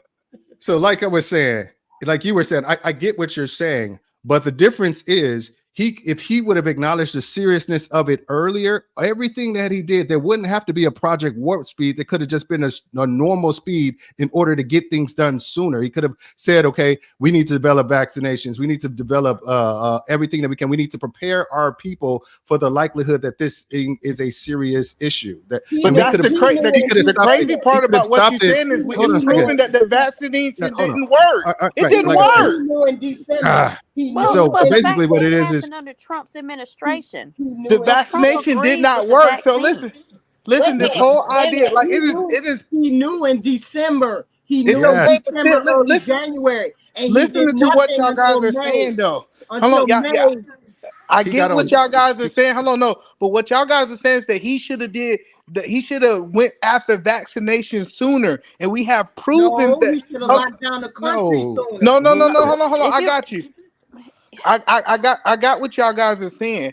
This is what I hear. I hear a whole bunch of people who not in charge telling what the leader could have did better.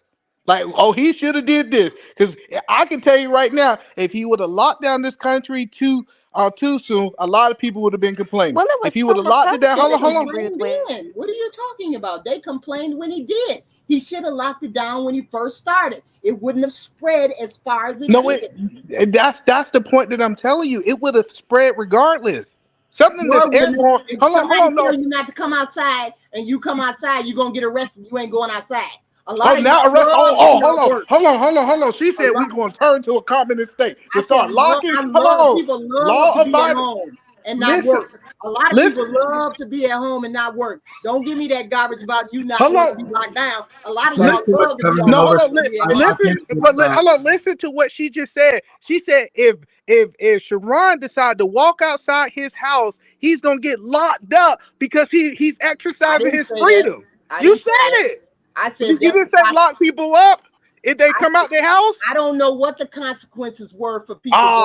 See, stand on what you say, HQ. See, that's the point that I'm saying. Is they wanted us to move like China. That's how China was telling people they wanted us to do it. We did that already. We've done it in 1912.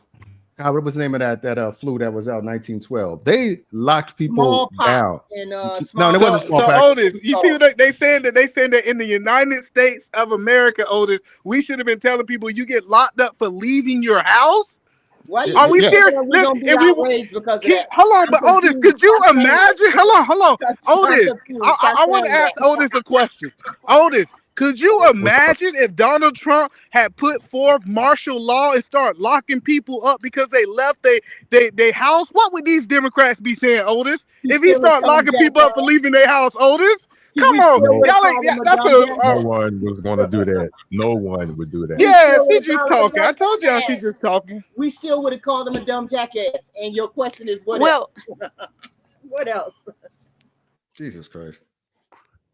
So there's a lot of Republicans that didn't even agree with what Trump was pushing for the vaccine, in the sense of the fact that that his views on it. If you ever listen to him talk about it, he believes the vaccine itself was the best thing ever because it was done under his administration.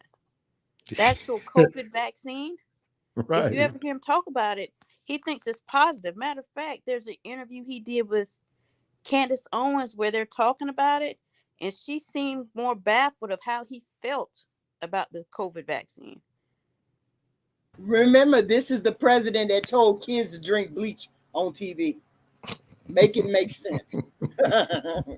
Make it make sense that y'all consider that person sane to lead the country when he said it's funny but y'all so believe that somebody with Alzheimer's was same enough to lead the country. See, that's the point that I'm saying is that y'all guys are the biggest hypocrites and talk about you got a dude who can't even walk up the steps correctly. Y'all voted for him. But he's not going to be. Otis, you see what he's doing. I can look on Otis' face. Otis see what Either Man doing. You see it. Otis see Either Man cooking. That's what he sees. Tell him how I'm cooking with this hot grease from that St. Louis grease. I got my daughter cooks on her Barbie play set. And if you are cooking, we know you cooking Oriental food. So Marvelous Opinion, how does the food taste? Food is amazing. No, but seriously though, the only thing I was gonna add, because I know I have background noise. When it came to the economic collapse, We haven't really felt it yet, guys. I'm around the world, and places in Europe have really suffered a lot. Spain, Italy, more particularly, suffered a lot. I can't speak on China so much. China's a little hush hush about what they're really doing. Japan is suffering badly. The yen is getting his ass kicked. That's why I'm able to afford a lot of good stuff right now. We have not felt it yet.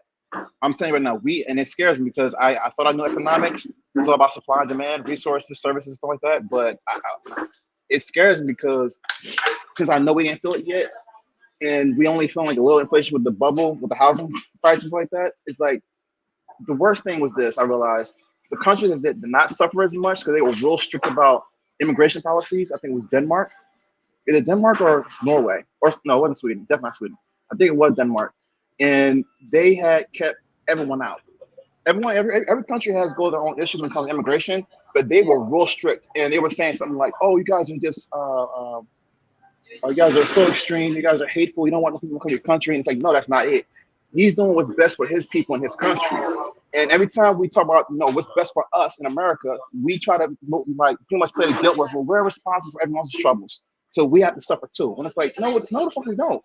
But that's what we pretty much are going back and forth with when it comes to immigration, because that actually hurts us more resource-wise, economically. But we haven't even felt it, which is scary as shit. I'm like, but Mo, hold on. Let's ask the question: why have Americans have not felt it yet? Answer that question for me. I believe, honestly, I think they're pretty much inflating and dumping money into companies to stay afloat. Just for the most part, the Fortune 500 companies, that is our economy. That is our gold standard, to say the least.